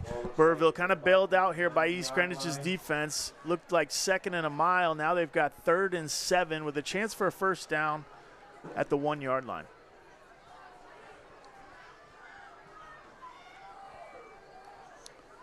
Jelinas looking to throw. And that one is in and out of the hands of Soulier. they run a comeback to Soulier, top of your screen. They're aiming for the front pylon. It's a timing type of play. Soulier just a little bit low, not able to get his hands on it. And that's something they can connect on. Ball's been a little bit low for Linus all night if you're looking at coaching him up. Had a chance at a touchdown there, but it'll be 4th down. Looks like, what do we got here? Is the kicker out? Yep.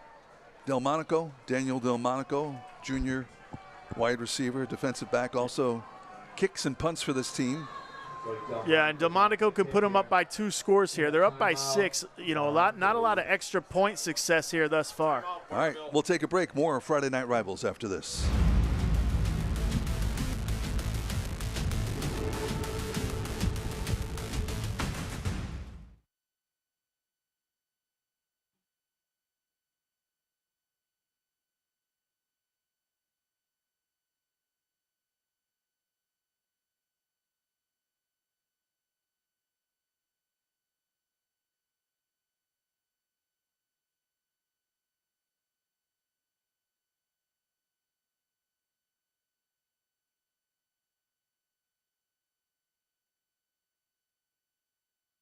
Unless someone stats 2, 1, and we're back.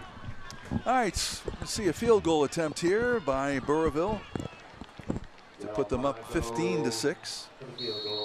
5:21 to go. 26-yard field goal. 26-yard field goal. Delmonico, it is up, and it is no good. Oh. So that one is wide. Yeah, big break for East Greenwich right there. If Burrillville had hit that and went up by 2 scores, their offense is just not built to get back in this game. Now, with a chance to not only tie it up, but go ahead down by 6 here in the 4th quarter. 5:17 left on the clock. I'll take a look at that again. It was a bullet. And kind of hooked it there. Yeah, it definitely had the distance just outside that left upright. And the referees really made us sweat it out, making sure they got the right call, conferring with each other, and just wide left. All right, here comes EG now. 5:17 to go in the game and trailing 12-6. Glad you're along with us on this Friday night. Quarterback Alex Tomasis, the handoff on 1st down. Nothing doing there. Yeah, they're gonna, they've had a ton of success in the screen game. I feel like is the one spot where they've really done some things. So look for them maybe off tackle screens / one of those speed screens to the right side. The ball's just off to the left side of midfield here. 2nd down. Ball on the 20-yard line, 20.5-yard line. We're going to be exact about it. D. Tomasis now under center. Fakes the handoff, looking to throw, lets it go, and that one is complete to Warburton. Warburton up to the 45, 47-yard line before he is brought down by Jack DeCharo. So another Roto-Rooter 1st down. Yeah, really nice job here. A little bit of play action, curl route to Warburton. He's there in open space, get some yak yards after the throw. Got to be careful, tuck that ball in with defenders rearing down from behind. But the volleyball player, the sure-handed volleyball player, runs great routes, knows how to find the opening in the middle, and that is a huge play for East Greenwich's offense that has struggled tonight. 26-yard pickup, 1st down for the Avengers. Here they come on the 46-yard line. And the handoff on 1st down, and pickup of a couple of yards on that play. Burrillville's defense stingy right now on this drive. The only success really for East Greenwich coming through the air. I thought they had abandoned the under center look, but going right back to it on this drive here. And we'll see what Coach John George calls for his quarterback as they huddle up here in the 4th. Ball on the 48-yard line. Clock continues to roll.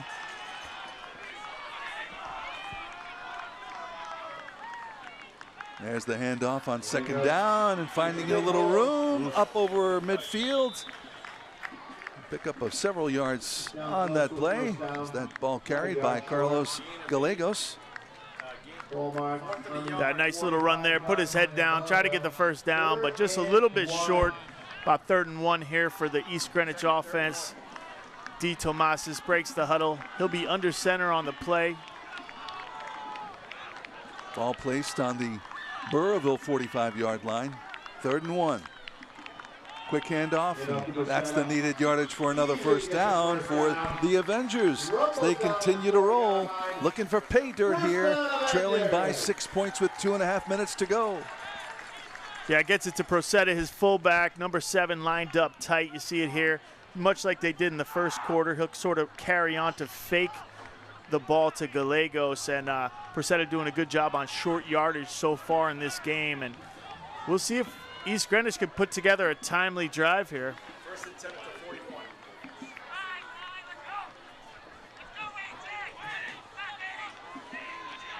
First down, handoff, looking to find some room, and no going for Gallegos.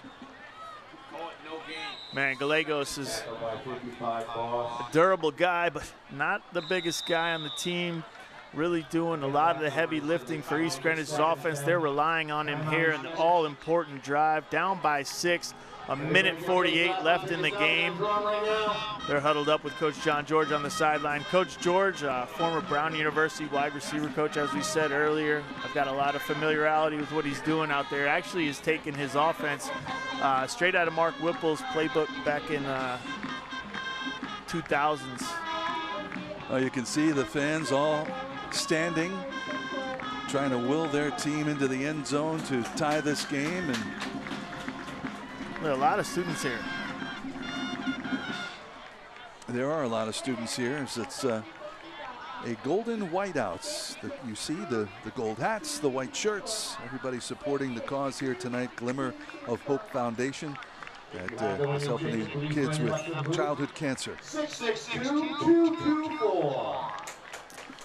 Nothing that crowd would like more than to see East Greenwich score in this 4th quarter. They haven't had, like I said, a ton of offense yet today, but if they score here, all will be forgotten. They haven't had a ton of offense this season, so this would be huge. Just 14 points in their first 4 games. Already a touchdown here, and aiming for another one in the final minute 48 of this game. East Greenwich using one of their timeouts, still has 2 left. 2nd down and 10. Looking to throw along the sideline, completes.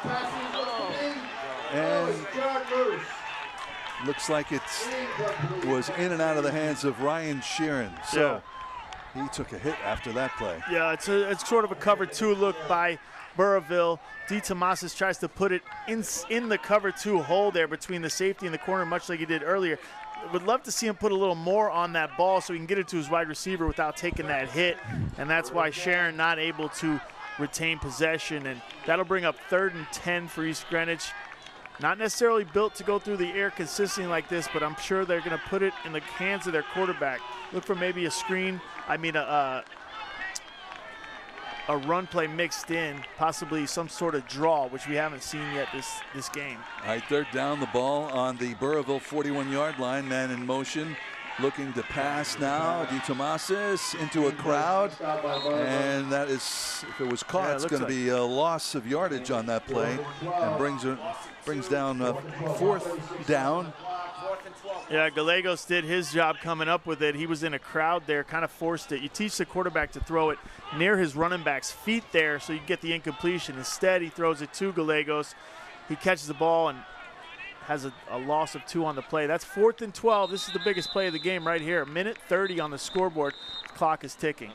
And looks like they'll stop the clock here. Is there a timeout?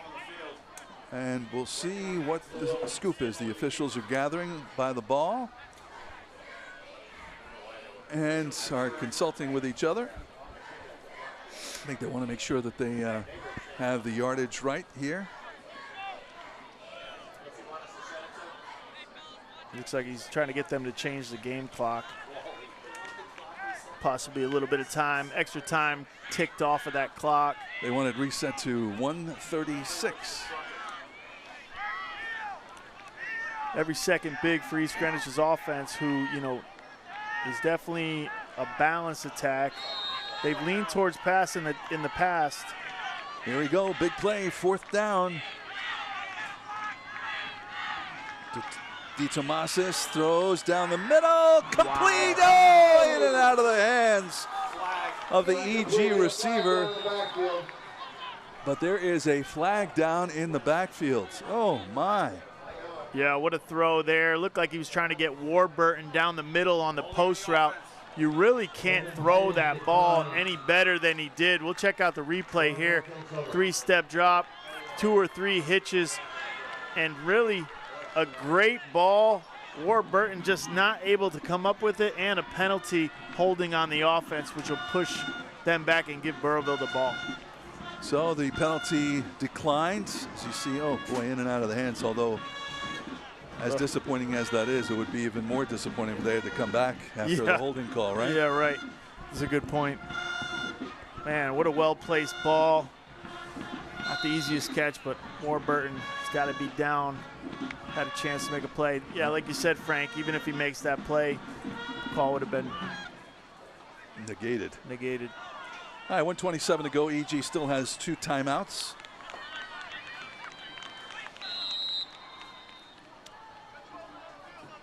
Logan Gelinas, let's see, moving the ball after a penalty. So too many men on the field for Burrillville. Burrillville's been pretty heavily penalized this game. You know, possibly could have had more points up there than the 12 they have without all these penalties. Not doing themselves any favor, as East Greenwich just looking for a glimmer of hope as there's 1:27 left in the game. You got to just hand this ball off, right? Keep the clock rolling. Make East Greenwich use their timeouts. And there's a little pitch to Kelleher, and he'll pick up about 5 yards on the play. And yeah, maybe only a couple. That's what I'm saying. It looks like more yardage they're picking up, but that toss is so deep. Burrillville's toss, he's about 10 yards back in the backfield. So by the time he gets to the line of scrimmage, there's no gain.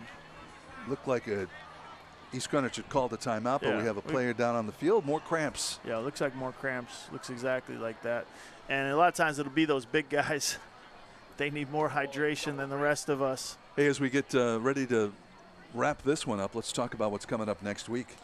We got the big one. It's Henrican versus LaSalle. Now, you're a Henrican grad, but I'm appealing to you to be unbiased and let me know what you think. Have you seen either team play this year? I haven't got a chance to see them. I've been with you on Friday nights. Oh, that's right. So, but they play on Thursdays. They play on Saturdays. But yeah, absolutely. You know, I really think Hendrick's offense coming into his own. They've got some weapons. Last year they weren't able to go through the air as much as they like to. You know, they like to be a balanced attack as well. Now they've got some veterans out there at the wide receiving core. They're doing a little bit more of a balanced attack, which you know I like. I like to see the ball going through the air. All right, let's pick Hendrick. All right, that's coming up next Friday, but we still got a minute 17 to go in this one, and we'll be right back.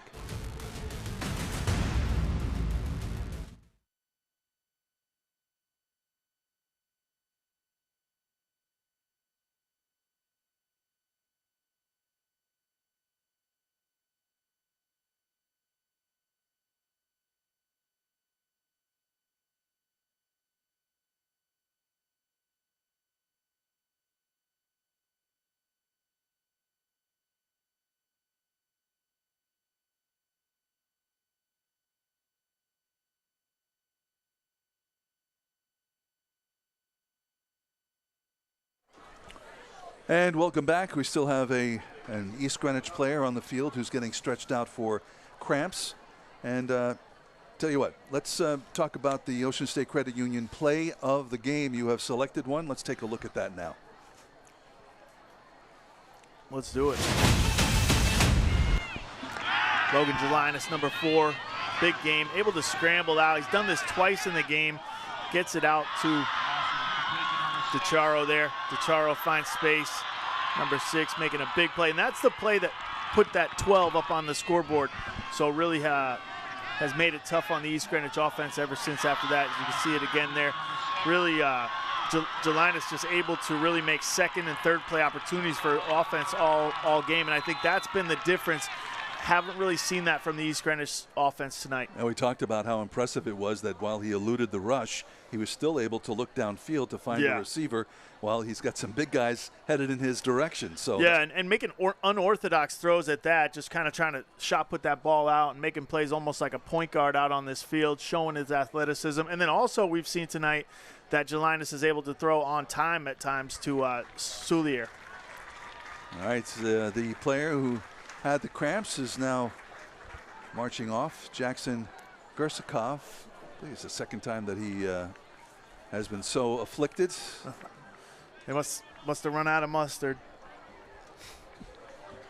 Get the pickle juice out. As he makes his way to the sideline.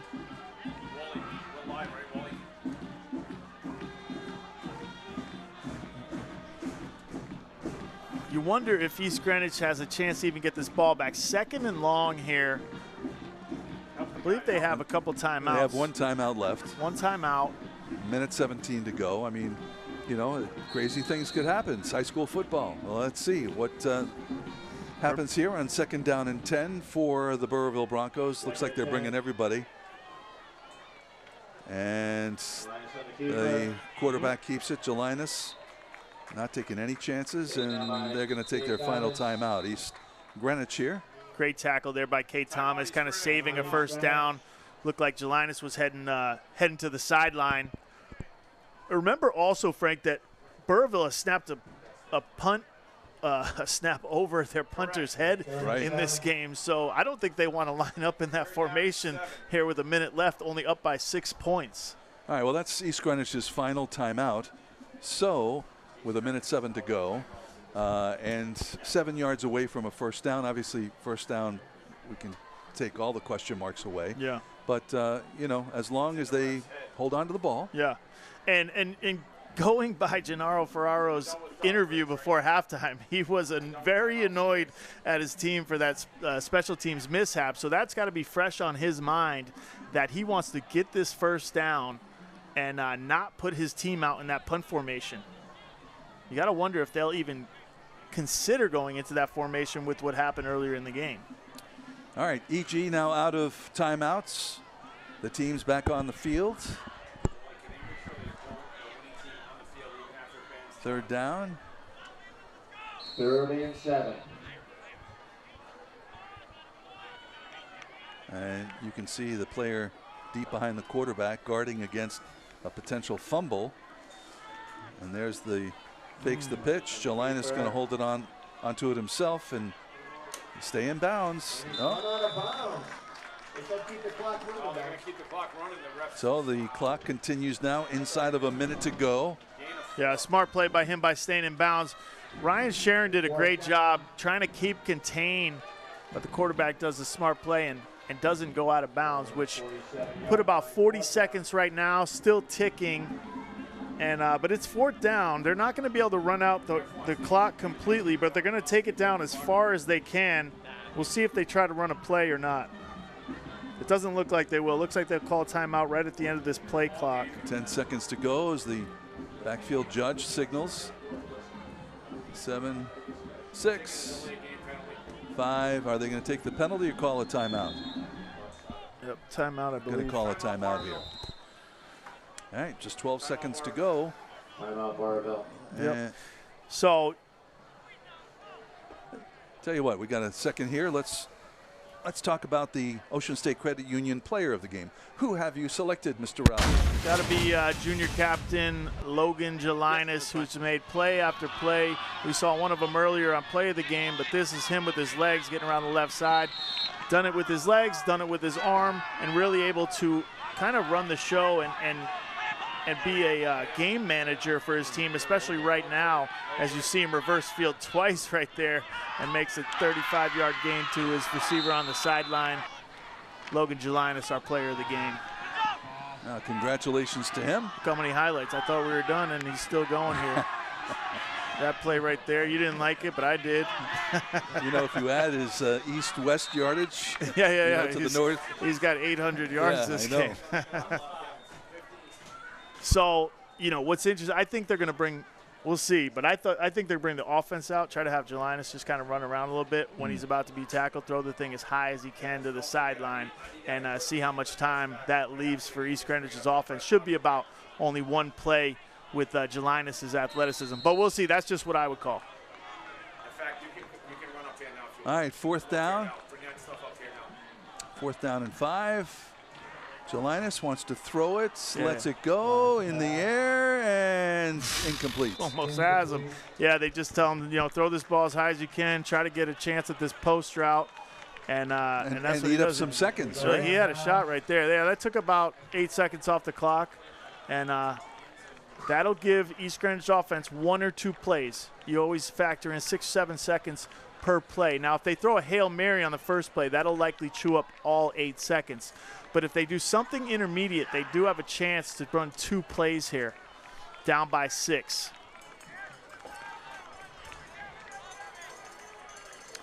All right, so they'll spot this ball on the Burrillville 46-yard line.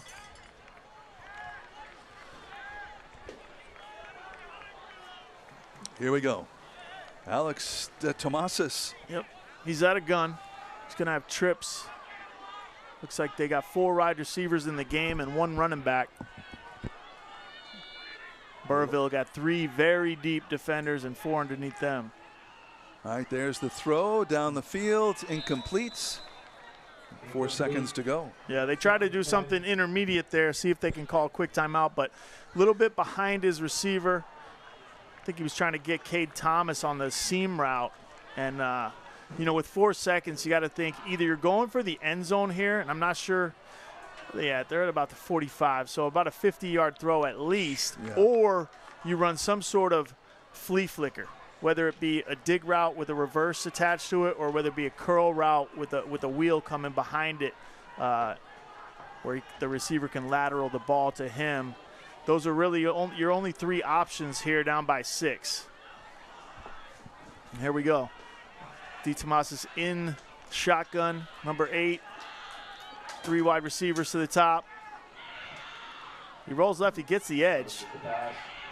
Nothing And doing. lets it go, and that's incomplete. And that is the ball game. So Burrillville pushing their record now to 3-1 in Division II, 3-2 overall. East Greenwich falls to 0-3 and 0-5 on the season. But really, it came down to the end here. 12-6 was our final score. And coming up, Ben DeCastro will be with the winning coach and the winning team when Friday Night Rivals continues from East Greenwich High School.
yell at the circus.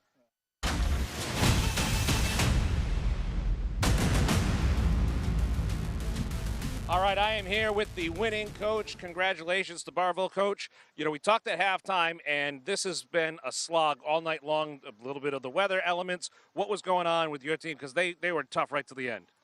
Yeah, you know, credit to East Greenwich. They played really hard. Both teams fought hard. Two, you know, programs that know each other very well. And I'm proud of my guys that they have enough grit to pull out this gritty win. Now, I know that you have Central coming up next week. What are some of the things you're going to start working on right away? Well, we got to heal up from this right now, and then we'll watch the film, and we welcome the challenge. All right. Well, I know there's a lot of watch parties happening tonight in Burrillville. You guys can take home the Champions trophies right there. Congratulations, Burrillville. You earned it tonight. Frank, we'll send it back to you.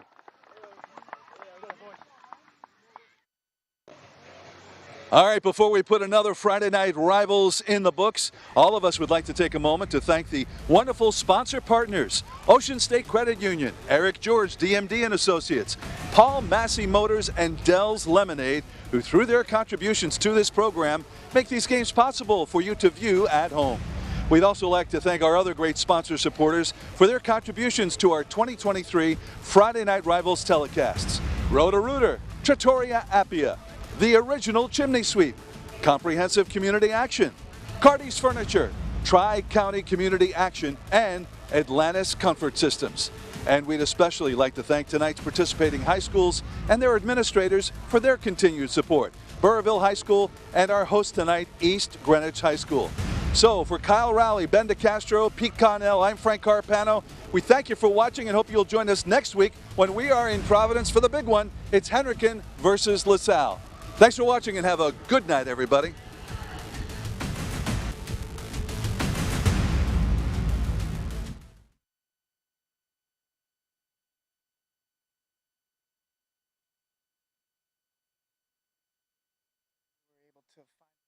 To finish this, you know, hard-fought game against a good East Greenwich team. And oh.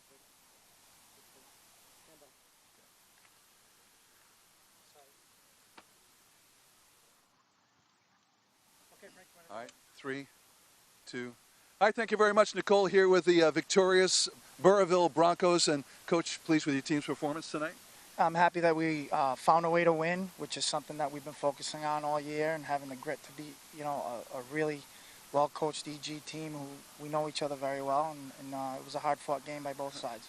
A great highlight tonight was the game-winning touchdown, 68-yard catch and run.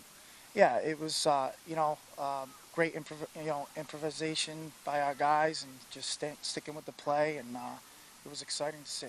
Well, best of luck the rest of the season. Thank you. All right, congratulations, guys. All right.